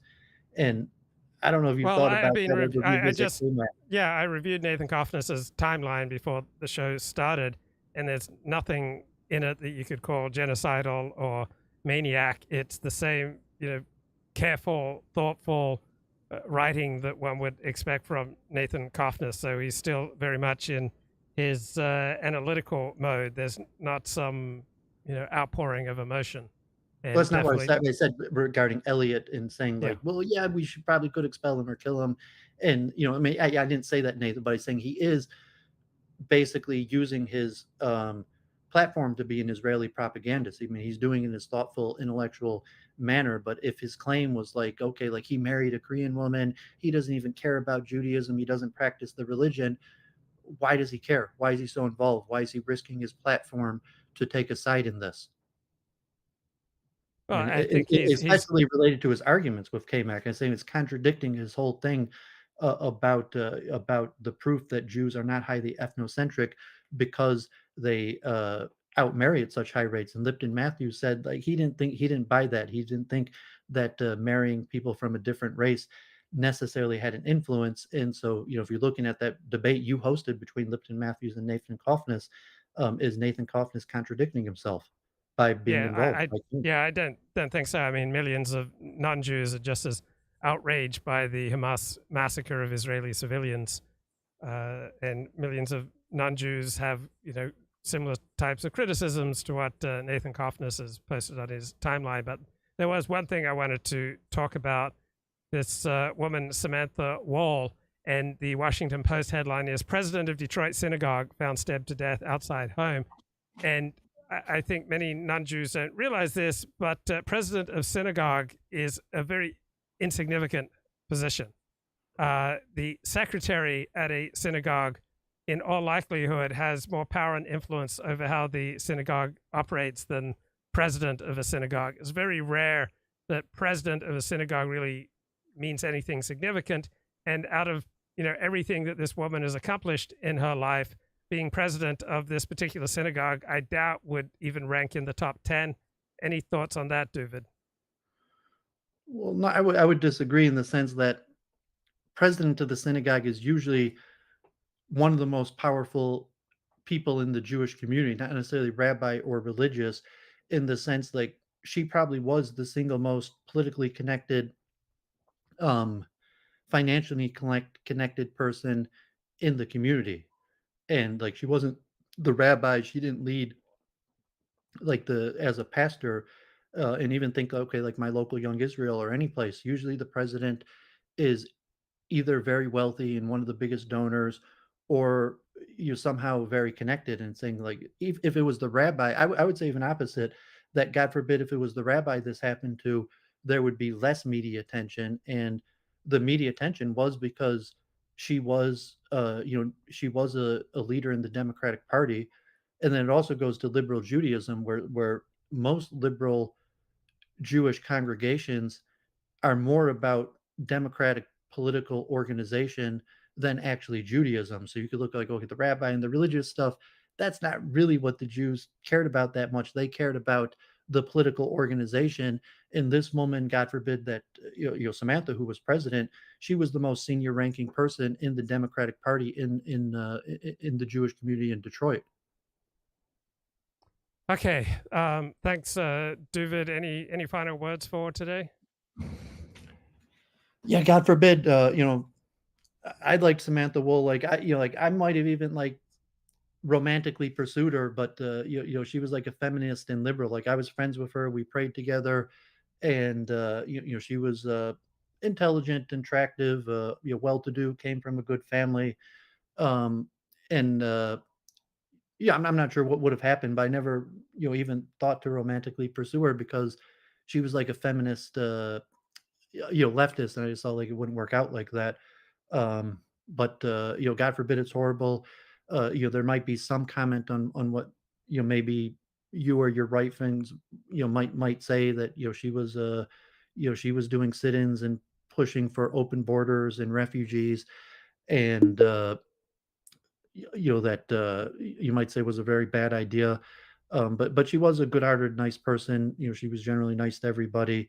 And we'll have to see. Like it's Detroit, so the chances are they're not going to figure out who killed her. But maybe there'll be some evidence if there's no home invasion or no robbery, or something that might enlighten us on it. And then, God forbid, this is the start of a trend that you're going to see that more and more powerful Jews start getting assassinated. God forbid. So that's generally like de-escalate. I mean, it's tough. That's the divide between like American liberals and right-wing Jews. You're saying, okay, that's why we got to arm up and we got to be ready for the fight, and stop the immigrants from coming.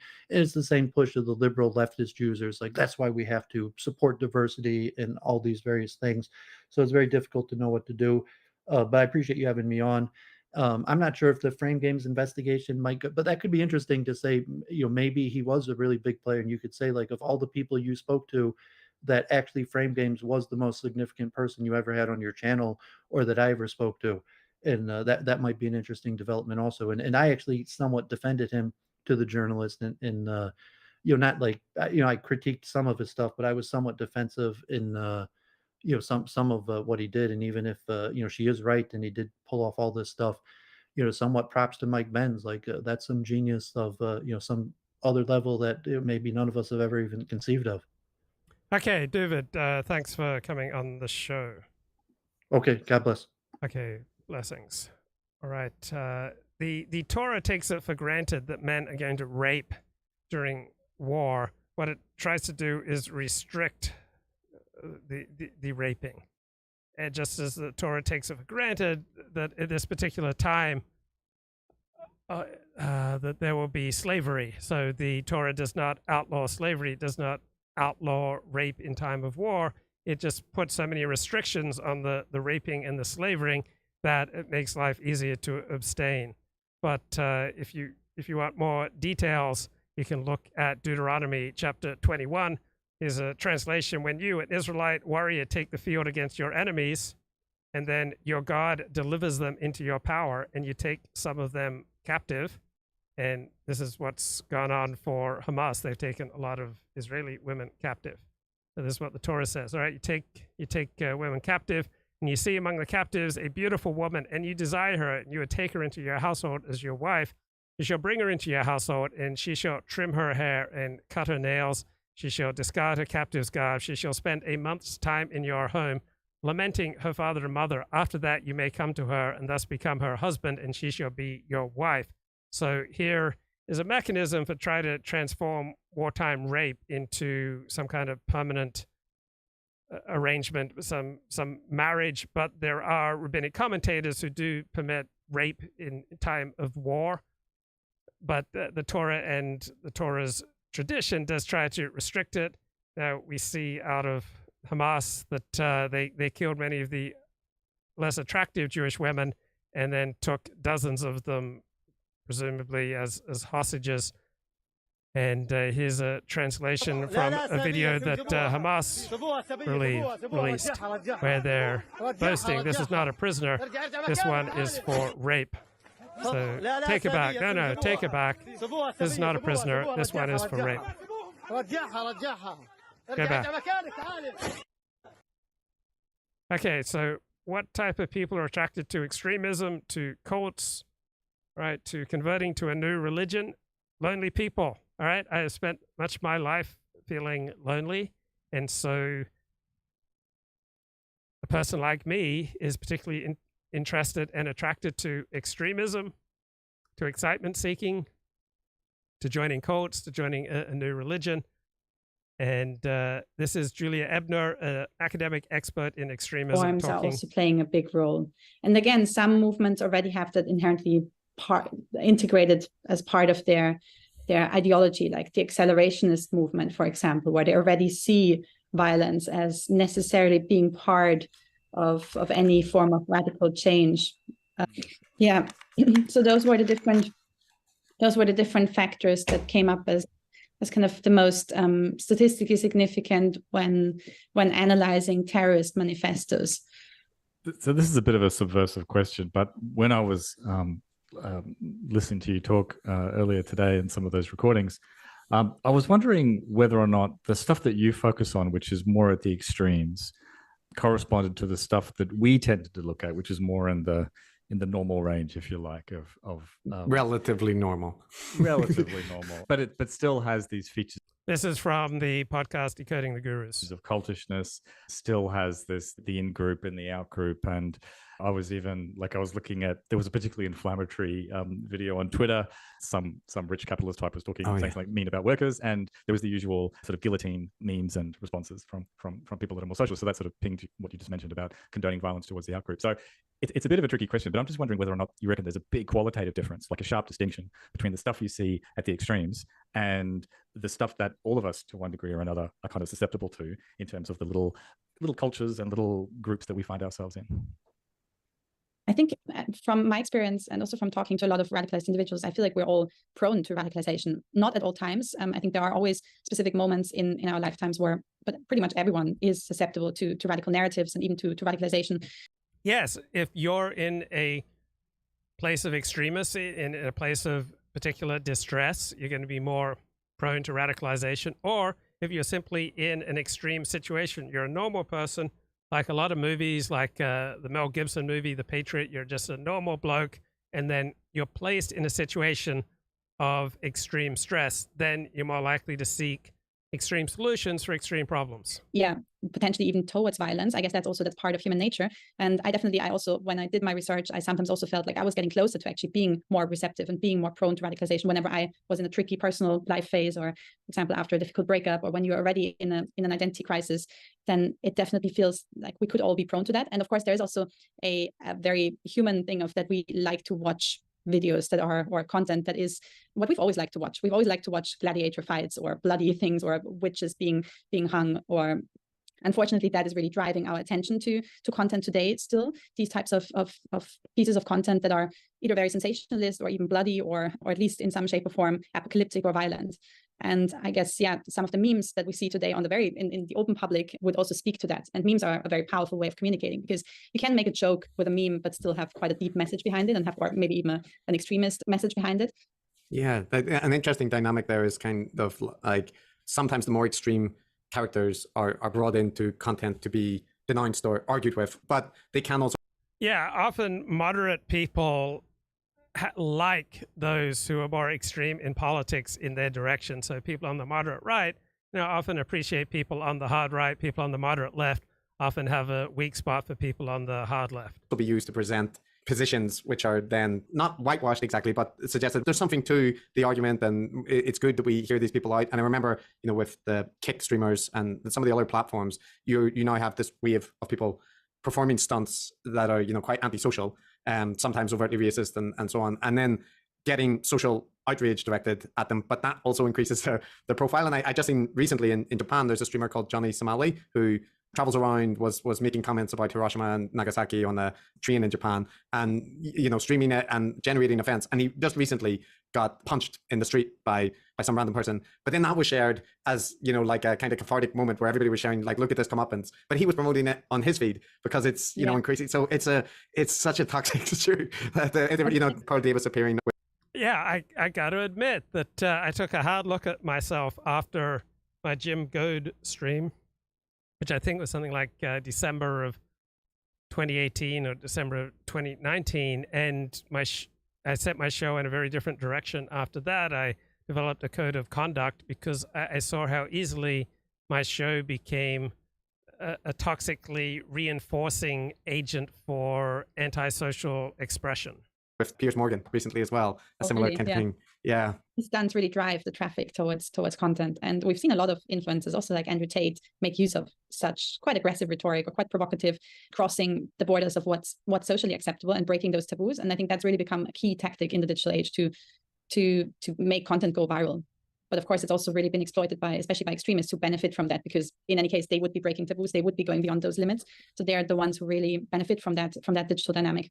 One thing, Julia, is I think in some respect, the dynamics that you were talking about in your earlier books about the kind of far right and Islamist movements having degrees of overlap look a lot more obvious in some respect when you have figures like Andrew Tate and various other influencer types who have strong right-wing, socially conservative views and then ostensibly become Muslims, right? So I think in some respect, those connections are a little bit clearer, or right-wing figures in the US celebrating the Taliban for their strong gender roles. But I'm curious, and this might be a little bit of a provocative suggestion, but I'm just curious what you think about this. So there's obviously an interplay and an interaction overlap there, but other people with various degrees of seriousness have argued that elements of the far left and the far right feed off each other in presenting that they're fighting a kind of black and white cosmic battle against fascism, or they're trying to save the country from the neo-communist takeover. And with varying degrees of rigor have suggested that there is a feedback going on there and a kind of interactive overlap, especially critique of the mainstream has been wrong. And I wonder,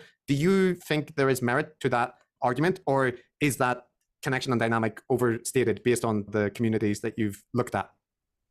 I think to some extent it's justified because the extreme edges usually meet somewhere. And very often it is, as you say, in the kind of anti-mainstream, anti-establishment thinking, anti-status quo, wanting radical change.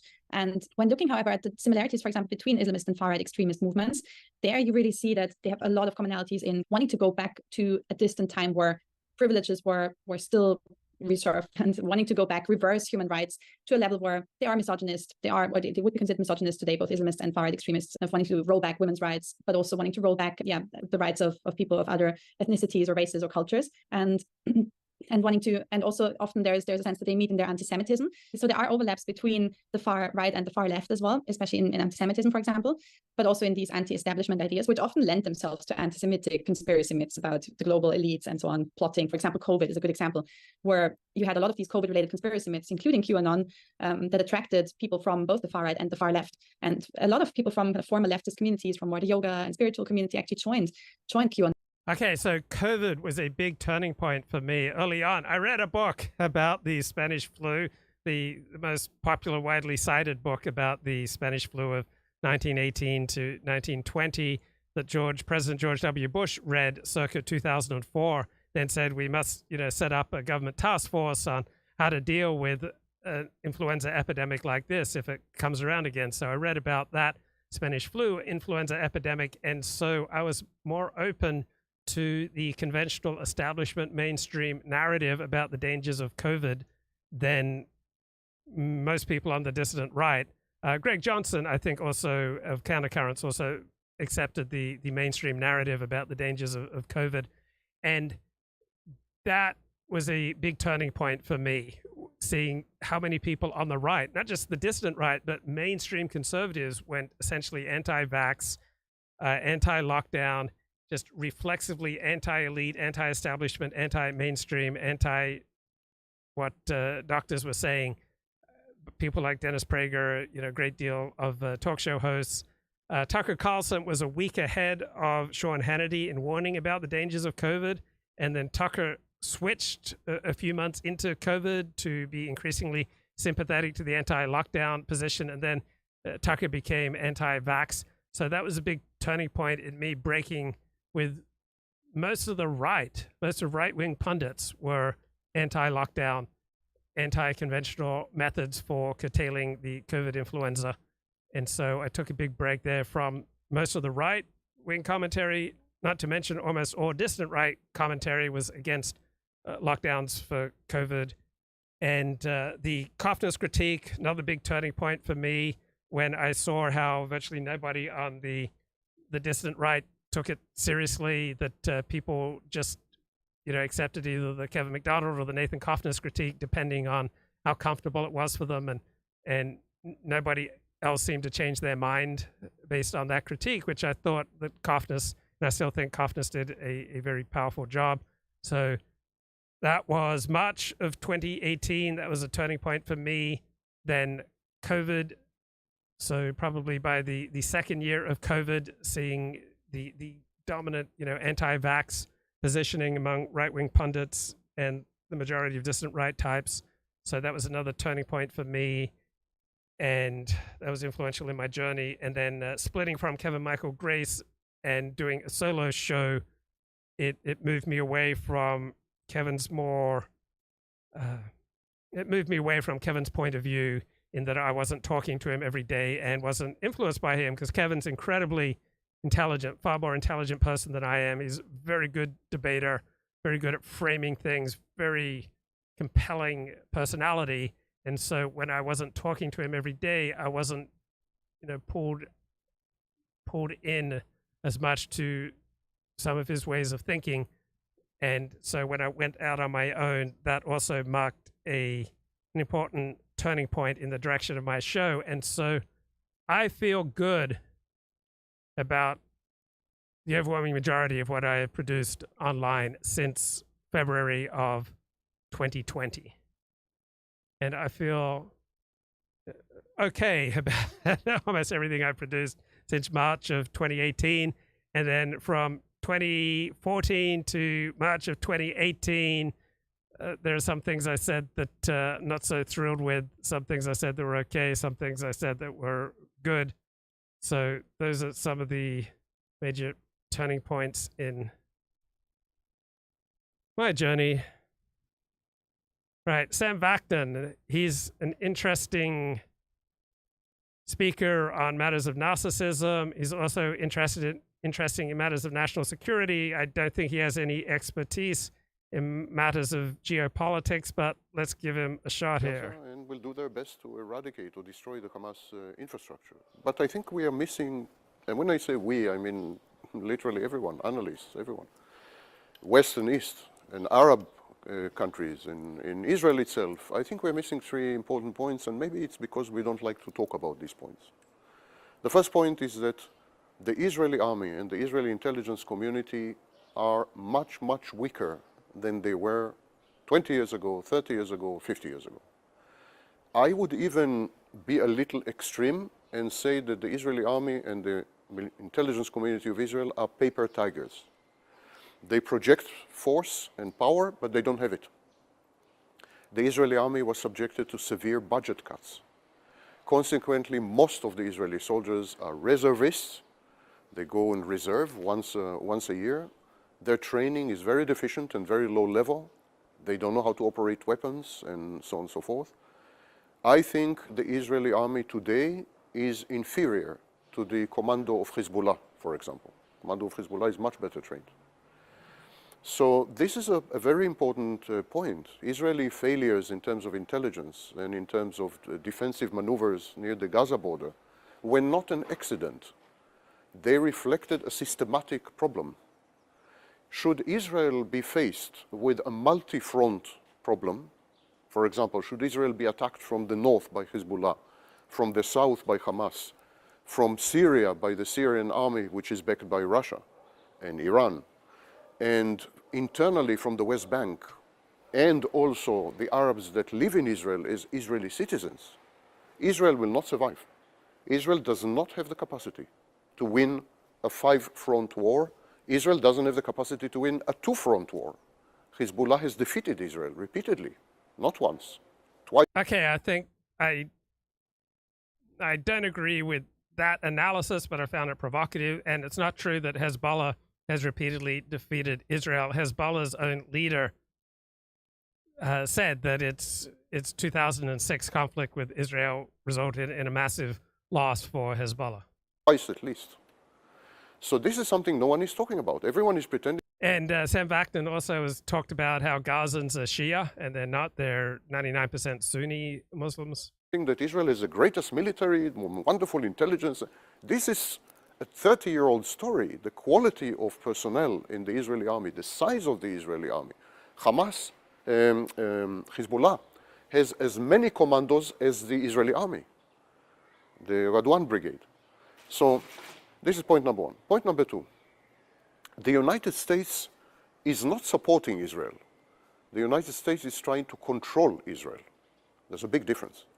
The United States is terrified of the crazy criminal government of Benjamin Netanyahu and of the man himself. Benjamin Netanyahu is an indicted criminal with multiple criminal cases in court. Several of his ministers have criminal records. They are all extreme far-right, totally delusional religious people who believe that all of Israel should be Jewish and are willing to use power, aggression, and violence to accomplish this. They are closely allied with the settler movement and with other extreme right, essentially militias. So this is a very bad situation. The United States is terrified of what this government might do in terms of civilian casualties and in terms of provoking other countries, such as Iran, such as Egypt, such as Syria, and Jordan. So the United States is there for damage control, not to support Israel, but to make sure that Israel doesn't misbehave. We can prove this thesis easily. Let us look at the type of weapons that the United States is providing to Israel. The United States recently... Okay, here's the story of my life. I just realized that I have been running my air conditioner at full bore, trying to bring the temperature down, because the harder I work, the more intense and demanding the thinking I'm trying to do, the cooler I like the temperature.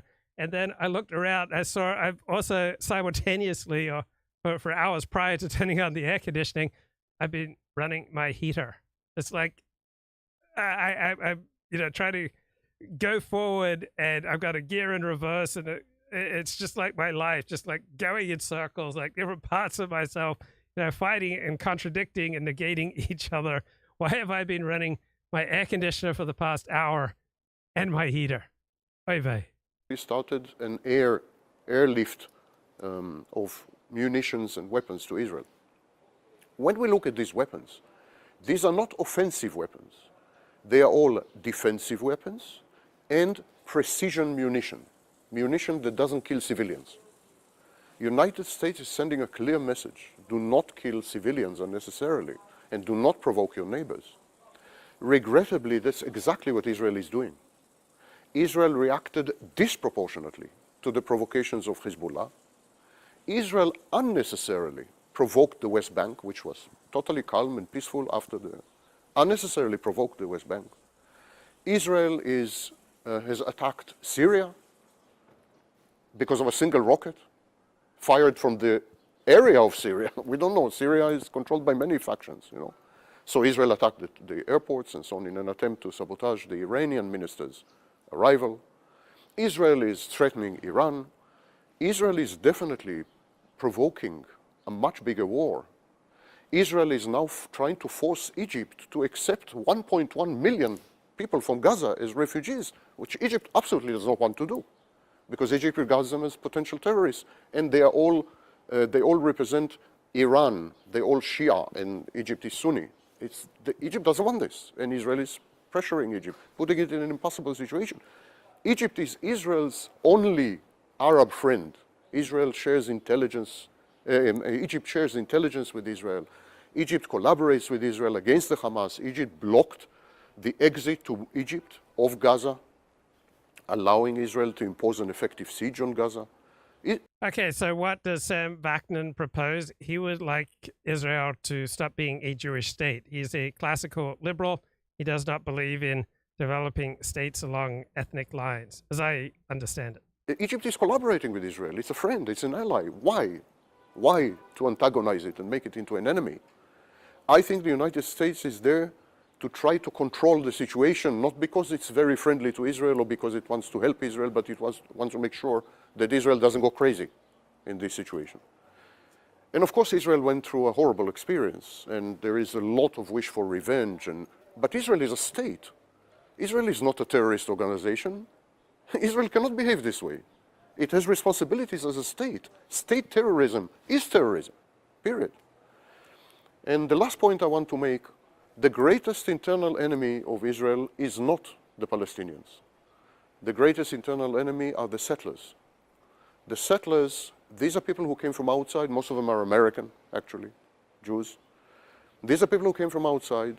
They have totally grandiose, insane concepts that they should own all the territory of Israel, should never give anything to the Palestinians, should even conquer Jordan.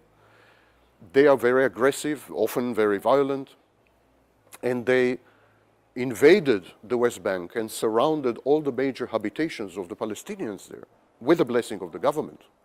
Now the settlers are threatening to declare war on the Palestinians in the West Bank, and they are armed, they have militias, they have weapons. Now the Israeli Defense Forces has to make a war with Hamas, but it also is preparing to make war with the settlers to prevent them from attacking and provoking yet another war in the West Bank. Settlers are the greatest internal enemy of Israel, not Palestinians.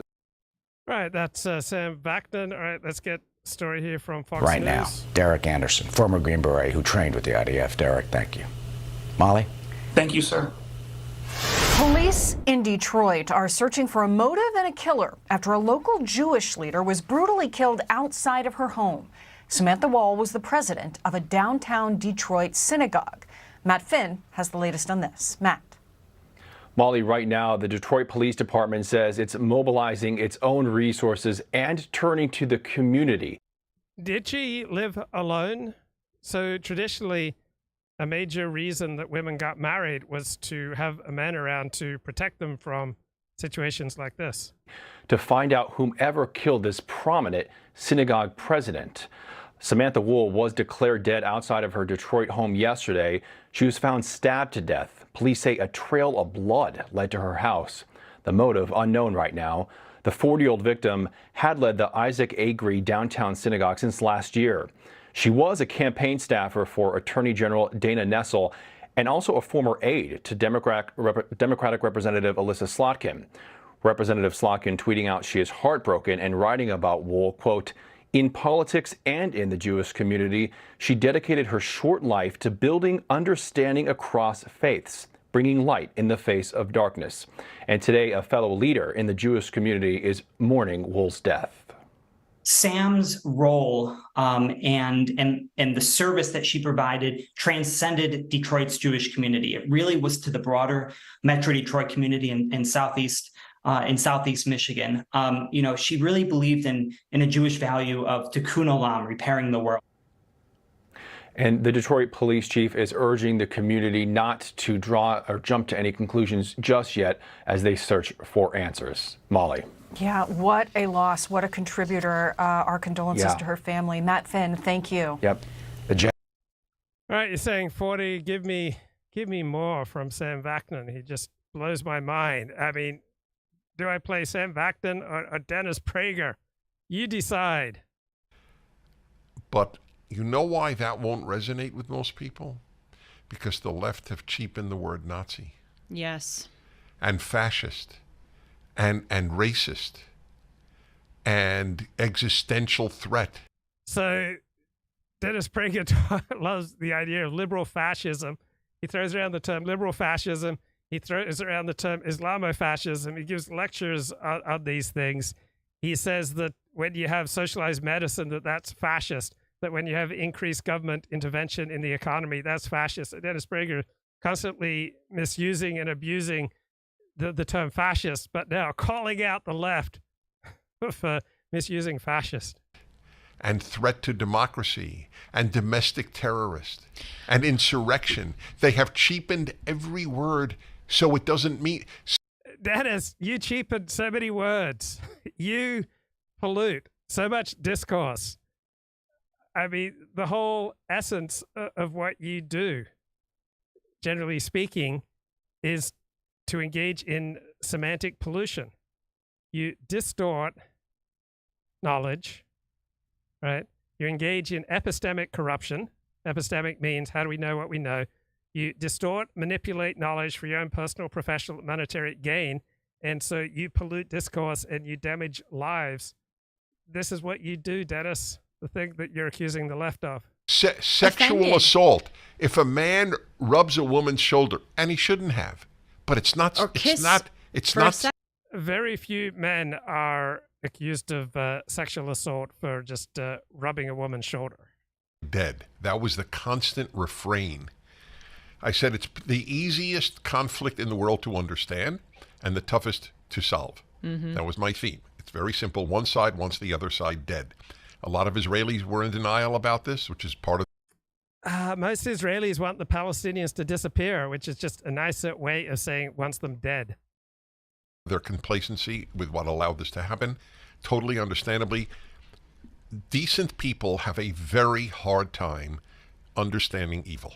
This has been the theme of my life, whether it was communism or whether it is Islamism as opposed to just Islam, the Islamic radical. It's a good distinction, Islamism versus Islam. Oh, well, I always use that's right. And even in the book that touched you, I call it Islamism. Yeah. So anyway, I will tell you, it takes a lot to get me down. You know what Islamism is? It's people who take Islam a little bit more seriously than Dennis Prager would like them to. The scene of... moderates count for nothing in Islamic life because it is those who are most devoted to Islam who rule. The moderates, the liberals in Islamic life have no power and influence because just like liberals and moderates have no power and influence in Gaza because Hamas is willing to kill for power and the most devoted Muslims are willing to kill for their power. And the liberals and the moderates simply are ineffective against them, and thus they count for nothing. Of Jews being slaughtered family by family. So let me just say a couple of things, and then obviously I want to hear from you. But I do want to say, first of all, as Israelis are noting, more Jews were killed on Saturday of these events than in any one day since the Holocaust. Really? Yeah. I didn't know that. Of course, there would be no reason you would. I didn't think of it, actually, till I read it in Israeli newspapers. Israelis are very, very aware of that. And you don't have to be a religious person. You could be an atheist and understand that. That's a fact. Second, that's all they want to do is murder Jews. And anyone who supports Hamas in the Hamas-Israeli dilemma, like the morons I debated at Oxford, true morons. Academics, needless to say, with PhDs, but in many cases, PhD means fool. And the debate, people should watch it. It's on YouTube. My debate at Oxford. Do you know what the debate? The debate was, who is the greater threat to peace in the Middle East, Hamas or Israel? and I debated a professor at Oxford who was an Israeli, ironically, maybe not ironically, who was an idiotic Israeli, who said Israel is the greater threat. Is there an Israeli who wants to go to every Muslim home and slaughter the parents and the children? People don't have an easy Yes, there are such Israelis. time recognizing evil because they're weak. People are weak. I'm just astounded at the moral confusion.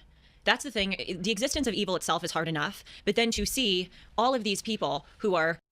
Well, the world isn't run on the basis of which side is more moral, right? The world operates, generally speaking, on the side of which side is more effective, which side is more powerful, which side is more cohesive and has more powerful alliances with other sides.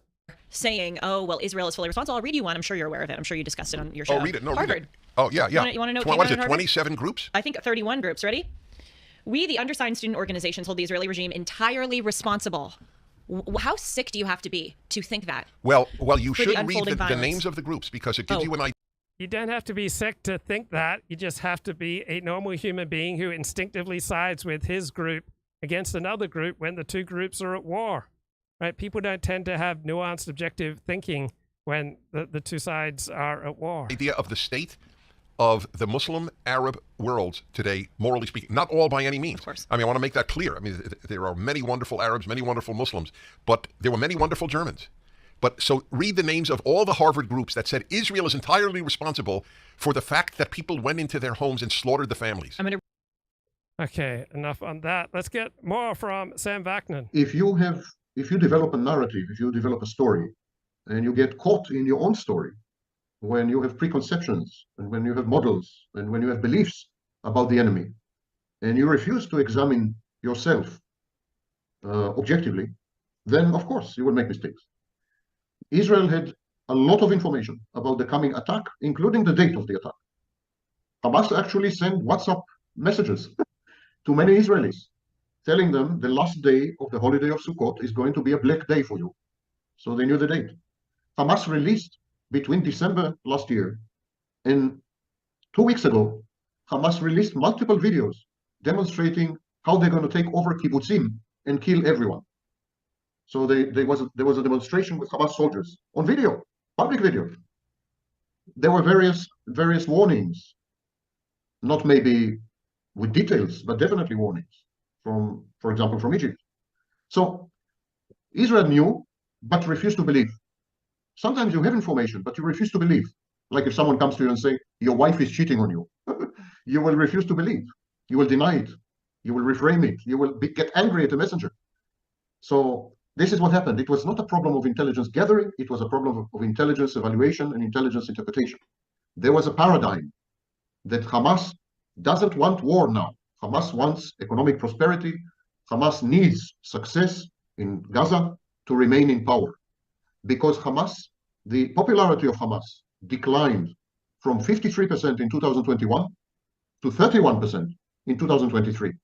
There was a total collapse in the popularity of Hamas.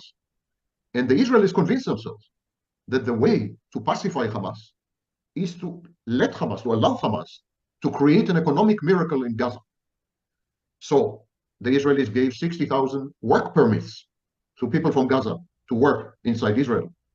They gave the Gaza Strip 75% of its electricity consumption, 50% of its fuel consumption, 69% of its food consumption, and 73% of its medication consumption. All came from Israel. Israel collaborated monetarily with the Hamas. Most of the budget of Hamas came from Israel in the form of VAT refunds, WWIII. So there was full-fledged collaboration between Israel and the Hamas, and Israel convinced itself that the Hamas will no longer emphasize the military solution, but instead now is busy getting re-elected, political power, staying in power, etc., etc. That was a huge mistake because the Hamas was preparing for war. Okay, how about some more from Sam Vaknin? And non-negotiable. And that was it. It was a take it, life was a take it or leave it proposition. No one felt victimized. And so first we should make a distinction between sacrifice and victimhood because they're often conflated and confused. There are spiritual traditions centered around sacrifice, the most famous of which is obviously Christianity, where Jesus chose to sacrifice himself. And so Sacrifice entails two elements. One, being chosen somehow. There's an element of choice, usually choice by God, but not necessarily. Being chosen by an ideology, by God, by non-individual collectivist forces, and so on. So there's an element of choice. And the second element in sacrifice is a kind of apotheosis. In other words, becoming one with God, or becoming closer to God, or enjoying the benefit of God's proximity or God's grace in the case of a religious tradition. Similarly, merging with the state, or enjoying the benefits of the state, or sacrificing oneself in order to uphold the state. So in sacrifice traditions, there's an element of choice, an element of somehow merging or fusing or getting enmeshed with a bigger whole, with a bigger entity than yourself. And of course, we have examples, Catholic martyrs, yes, martyrology in Catholicism. In Protestantism, you're chosen by God, and the proof that you're chosen by God is that you're successful and rich. So that's proof of this, the Protestant work ethic. That's the proof that God has chosen you. And so on and so forth. These are all sacrifice traditions. They have nothing to do with victimhood. Jesus was never a victim. The Catholic martyrs were never victims. The Shahid, the suicide bomber in Islamic tradition, is never a victim. These are not victims. They have made choices. This is all voluntary. Victimhood is a Jewish tradition. And actually, it's an exclusively Jewish tradition. There is no I find that impossible to believe. Other spiritual tradition in the world which upholds victimhood as a central tenet. It's a Jewish tradition. Recall Jewish history. Slavery in Egypt. The Jews were victims in Egypt. Exile, the Roman exile. The Jews were the victims of Roman aggression. Of course, recently, or more recently, the Holocaust, where the Jews were victims of Nazi Germany. Victimhood defines the worldview, the Weltanschauung of the Jewish people throughout their history. Actually, the first act of Abraham was to sacrifice, or to attempt to sacrifice his son, Isaac, to render his son a victim, in effect. So, I don't think that the Jews are the first people to invent victimhood, but provocative thesis there from Sam Vaknin. It's a kind of manipulative tactic, because you can modify other people's behaviors. And there are, as I said, expectations. As a victim, you have rights, and other people have commensurate obligations. There's also the issue of competitive victimhood. You compete with other victims. I'm much more of a victim than you are. There's a hierarchy of victims. My abuser was much worse than your abuser. Reminds me of children. You know, my dad is stronger than your dad, and this kind of thing. We have this. We have this visibly, especially online. If you put the three together, victimhood pays, deceptive signaling, and competitive victimhood, you realize it's a capitalist endeavor. And I'm not deprecating capitalism. What I mean to say, it's a money-spinning proposition. It's a scam. It's simply a scam. Now, am I disputing the fact that there are victims? Of course not. Victims exist. There are many victims, real ones. Ironically, the real ones are likely to stay at home and shut up. We know that real victims are full of shame. They feel helpless. They're depressed. They're anxious. They're dysfunctional. And the last thing they want to do. Okay, some good points there from Sam Vaknin. Okay, so Joe Biden's treatment of the Middle East and Israel in particular reminds me a lot of President Lyndon Baines Johnson, who would select targets for bombing. I looked this up. Neil Sheehan wrote for the New York Times, June 15, 1971, that President Johnson and Secretary of Defense McNamara continued to select the targets in North Vietnam and to communicate them to the Joint Chiefs, thus eventually to the operating strike forces in weekly rolling thunder planning messages issued by the Secretary of Defense. So why would a president try to micromanage a war like this? And I think it is part of this modern liberal conception of the self, that we are strategic, buffered, autonomous, reflexive beings who shape our own destiny and the world around us by following the dictates of reason. This is an Enlightenment perspective that people are basically good and they can shape themselves in the world by the power of reason. This is quite different from the traditional conception of the self that we are porous and tragic. So philosopher Charles Taylor, a man of the left, wrote in his 2007 book, A Secular Age, here is the contrast between the modern bounded self, I want to say buffered self, and the porous self of the earlier enchanted world. For the modern, buffered self, the possibility exists of taking a distance from, disengaging from everything outside the mind. Now, this is what I strive to do on the show, but I don't think I can live this way, most of the time outside the show, and I don't think people do live this way most of the time. So from this modern perspective, my ultimate purposes are those which arise within me. The crucial meanings of things are those defined in my responses to them. I can decide meaning and morality from within my own head, is the modern liberal, secular, leftist perspective on people, while the traditional perspective is that meaning and morality exists outside of ourselves, and we have the ability to conform or to rebel. So the porous self, the traditional conception of the self, right, the source of its most powerful and important emotions are outside the mind, that meaning and purpose and morality exist outside of oneself. The very notion that there is some kind of clear boundary allowing us to define, ourselves, and in which we can disengage ourselves from everybody else makes no sense. So even when I'm all alone, I'm thinking constantly about the most important relationships in my life. But as a modern bounded self, I can see this boundary between myself and others as a buffer. So things don't need to get to me, to use the contemporary expression. That's the sense to my use of the term buffer. This self can see itself as invulnerable, as master of the meanings for it. Joe Biden similarly thinks he can master the Middle East conflict, that he can create a buffered conflict between Israel and the Arabs, just like the liberal thinks he can create a buffered self that masters meaning and morality. And this same type of modern liberal secular thinking believes in things like affirmative consent. So colleges across the country have instituted affirmative consent, right? College policies governing sexual activity among students. And this is commentary from FIRE, the Foundation of Individual Rights in Expression. So affirmative consent policies require that participants in any sexual activity obtain objectively demonstrable consent at every step of a sexual encounter. So can you sign off on me holding your hand? Can you sign off on me kissing you? Can you sign off on me French kissing you? Can you sign off on me rubbing a particular part of your body? Can you sign off on me removing these items of clothing? Can you sign off on me penetrating these particular orifices?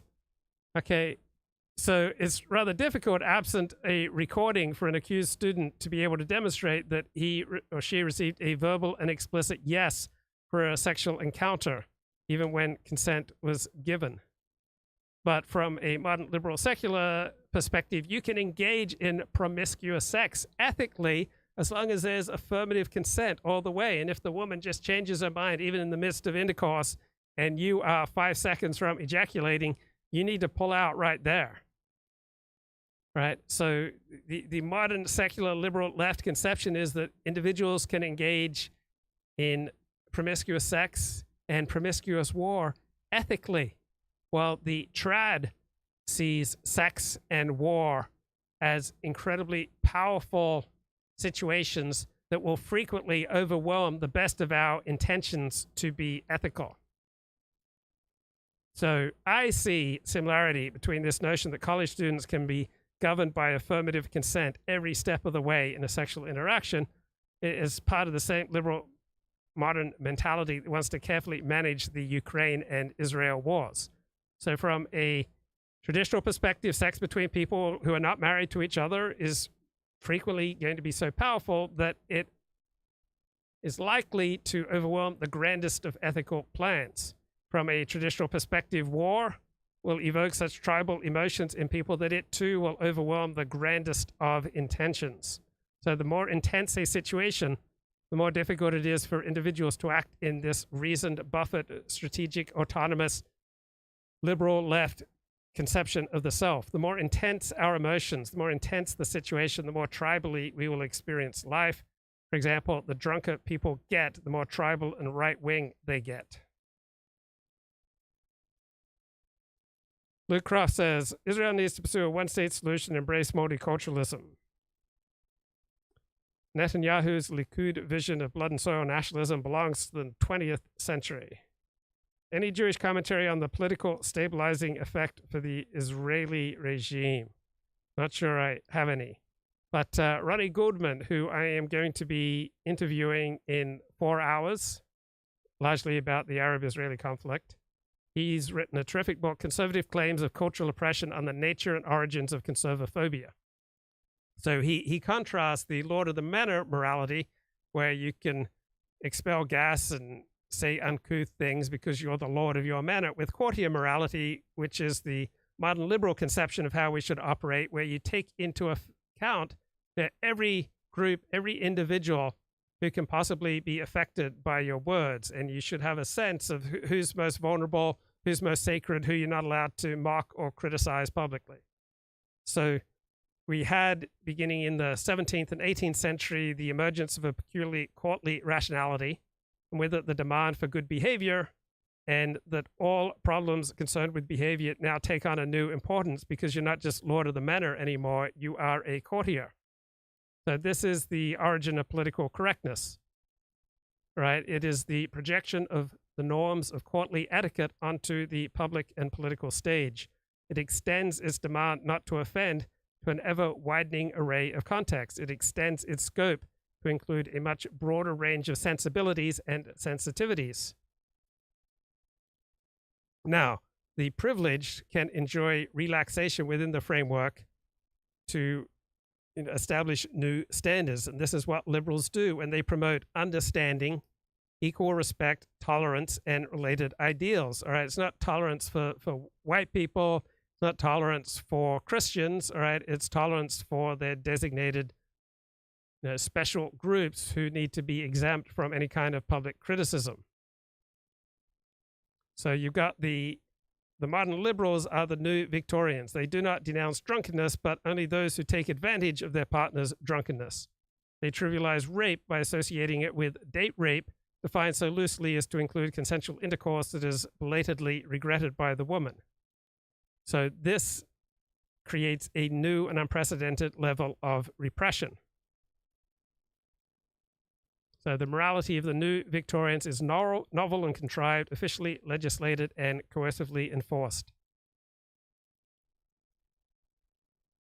But Ronnie Goldman says that what Gertrude Himmelfarb here interprets as the arbitrariness of the new Victorian morality is really liberals' more thoroughgoing internalizing of the buffered identity, with a high level of habit, technical and institutional self-control taken as a given, that the buffered modern liberal left's identity function as a mechanism for constantly governing yourself. The dangers of drunkenness and promiscuity then recede into the background, and so the concern can now shift to the individual's inner depth. The innerness of the buffered identity becomes a fountain of self-expression and following your bliss, and less a center of self-control as it was for the Victorians.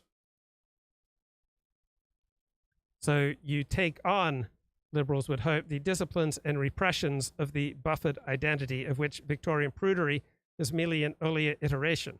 And you can see these disciplines and repressions at play in feminist Louise Pinou's proposal that rape law should presume that a woman has consented to intercourse only when she was offered communicative sexuality, according to which mutual sexual enjoyment requires an atmosphere of comfort and communication, a minimum of pressure, and an ongoing checkup on one's partner's state.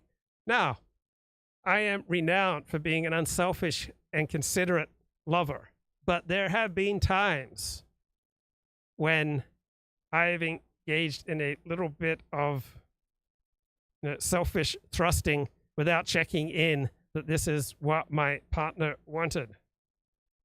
So any sex that does not live up to this standard is now presumed non-consensual, because good sex aspires to the same ideals as good conversation, right? Good conversationalists are intuitive, sympathetic, and charitable. And believe me, I've usually been the most intuitive, sympathetic, and charitable lover you can imagine, but there were moments where I got overcome by my selfish urges and I wasn't really checked in to what my partner wanted.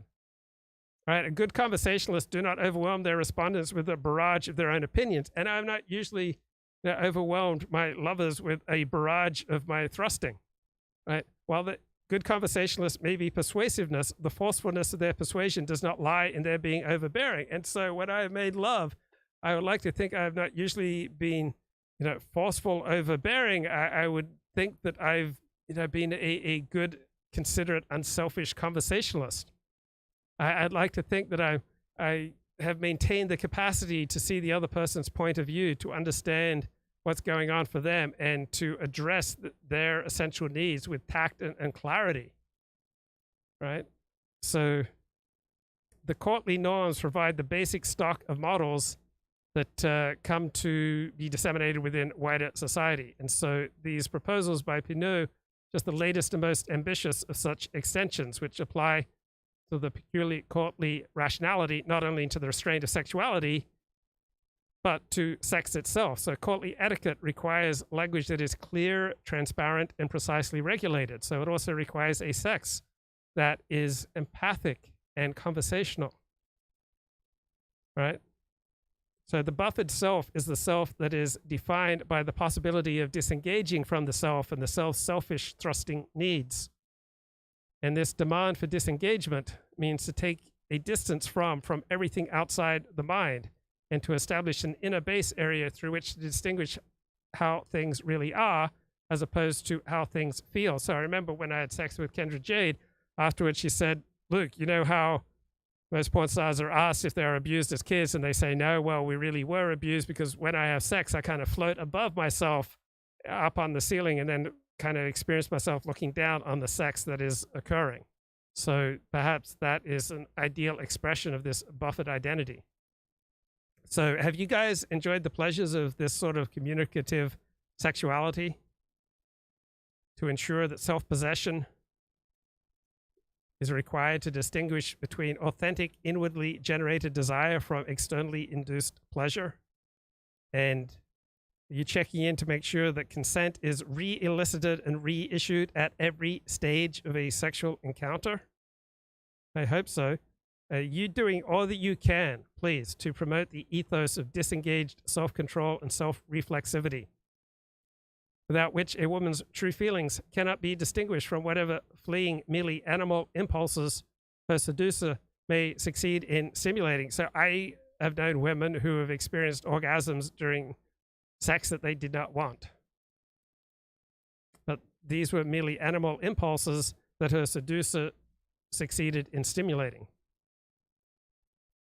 So the idea that consensual intercourse is later regretted by the woman, and that constitutes rape, right? That reflects this modern buffered liberal sense of the self, that the seducer was indifferent to the eliciting the woman's consent at every stage. And this seems to embody, from where I stand, much of the thinking behind this modern liberal conception that America can carefully stage manage the Ukraine war and the Israel war. So Joe Biden is very particular about which weapon systems he will, give to Ukraine, and he agonizes. Do they get cluster bombs? Do they get, jets? What do they get? The primary goal of an Israeli intelligence, and it has been for 20 years, the only real security threat that they face, and they share a border with it. And every text message and cell phone call that is made in Gaza goes through an Israeli cell tower. So they should have all the tools, and we know that they have people on the ground. We know that they've embedded within the system, and they failed utterly. So the only solution they have for rooting out Hamas is to go into the Gaza Strip and go house to house through an area twice the size of the District of Columbia with a population of 2.3 million and physically rip out everything from the roots. And that is a process that won't take weeks or months. That will take years. And when they're done, they will then have to decide if they want to stay and occupy and run it themselves, which they really don't want to, or they leave and just let the next generation of whatever the replacement is for Hamas grow up. It's an ugly situation, but it is a tempest in a teapot.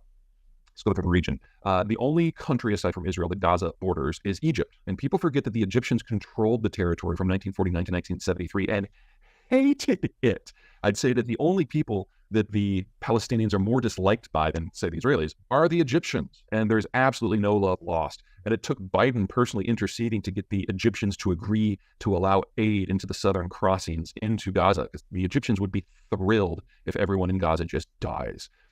Jordan is a non-factor. Jordan, it doesn't really have a military upworthy of the name anymore. And anyway, it's a satellite state of Israel, so no problem there. Syria is in civil war. And most of the fighting is going on in the northwest and the northeast parts of the country, which leaves the south. Now, the south is primarily populated by Druze who don't really care for the central government at all, but have sat out the war. And then you've got the Golan, which is unpopulated. So any effort by the central government or by, say, Iranian proxies in Syria. So I'm reading Nathan Hill's novel, listening to it as an audible book on wellness, and it's just hilarious. And this little section from the novel kind of reminds me of America's intentions to try to ethically manage the wars in Ukraine and in Israel. So Jack searched the web for ways to tone his body, and that's when ads for the system began their assault.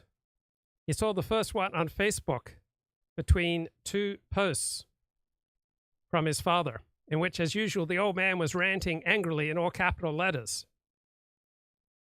Then he saw the cryptic ad for something called The System. It had suddenly appeared outside of Facebook on some random website up there on the top banner. And then the ad began following Jack all around the web, showing up all over the place, cycling through slogans till it found the one that caught to him the most. Is from Nathan Hill's novel Wellness. Don't work harder, work smarter. Huge gains, no noise. The data-driven route to ripped abs. Woo. Syria would have to relocate forces from a hot front to open up a new hot front where there's a buffer zone anyway, and their chances of doing anything are very, very slim. I mean, this is not the Syria of 1972 when it had a military. It's been ravaged. Whoa, did he say buffered? All right, so the system's whole allure seemed built on the premise that it somehow peered into your body and extracted the most consequential data. Data would then be used to build a personalized, optimized workout program, right? Joe Biden is trying to develop a personalized, optimized workout program for the Israeli and Ukraine military. It had been persuasive enough to lead Jack here to the gym, one of several people at the gym today who was on the system. You could always tell people who were on the system because, first of all, they all had the same wearable, a wristband that looked like a watch without a face in the system's signature color, tiger orange. And second, because they would all of a sudden sit up very straight. It was because of the app's posture notification, which let you know when you were slouching, which Jack was doing all the time, apparently, because roughly every 10 minutes, the bracelet would buzz to let him know he was, again, drooping, and his phone would light up with another message about spinal health or neck stiffness or energy flow, or something similarly posturally related. A gym full of people randomly doing this, popping up powerfully erect, had a whack-a-mole quality. How the bracelet knew he was slouching was a mystery, as was how it knew his blood oxygenation level, sweat pH, skin plasticity, hydration, lactic acid levels, diabetes risk, UV exposure, even his current mood. The bracelet kept track of all these things, as well as more explicable data like heart rate and steps walked and sleep quality. He received a report each morning about the previous night's sleep, the bracelet having monitored his tossing and turning all night. It even had a microphone that would record him snoring, which the app would play back for him the following day. So one day he leaves his wearable in the bedroom, and he sleeps in his office, and the next morning, he's checking his phone, and it says that he was snoring last night. So he was listening to supposedly audio of him snoring, but it was actually his wife using this vibrator he'd bought her called the Madagascar, and she would never use it with him. But at night, when she'd wake up, she'd go to town with the Madagascar. And the poor bloke had to find out about it because he'd left his wearable in the bedroom.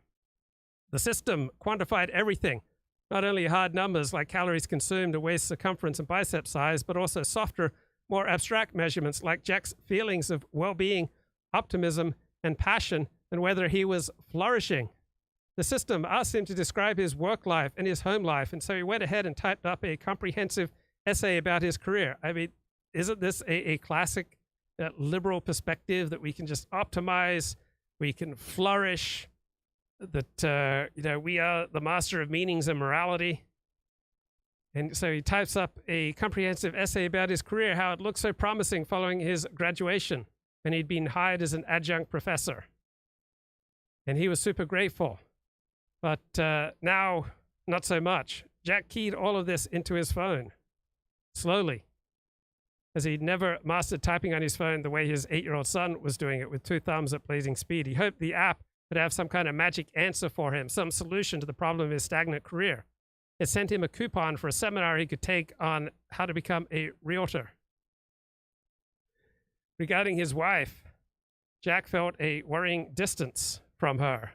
There was a strange, small, lurking antagonism that she'd been expressing latent domestic frustration since they'd purchased the new condo. He feared that the exigencies of parenthood had slowly transformed their marriage into one that was focusing on more mundane tasks, and the love and the excitement had gone out of his life.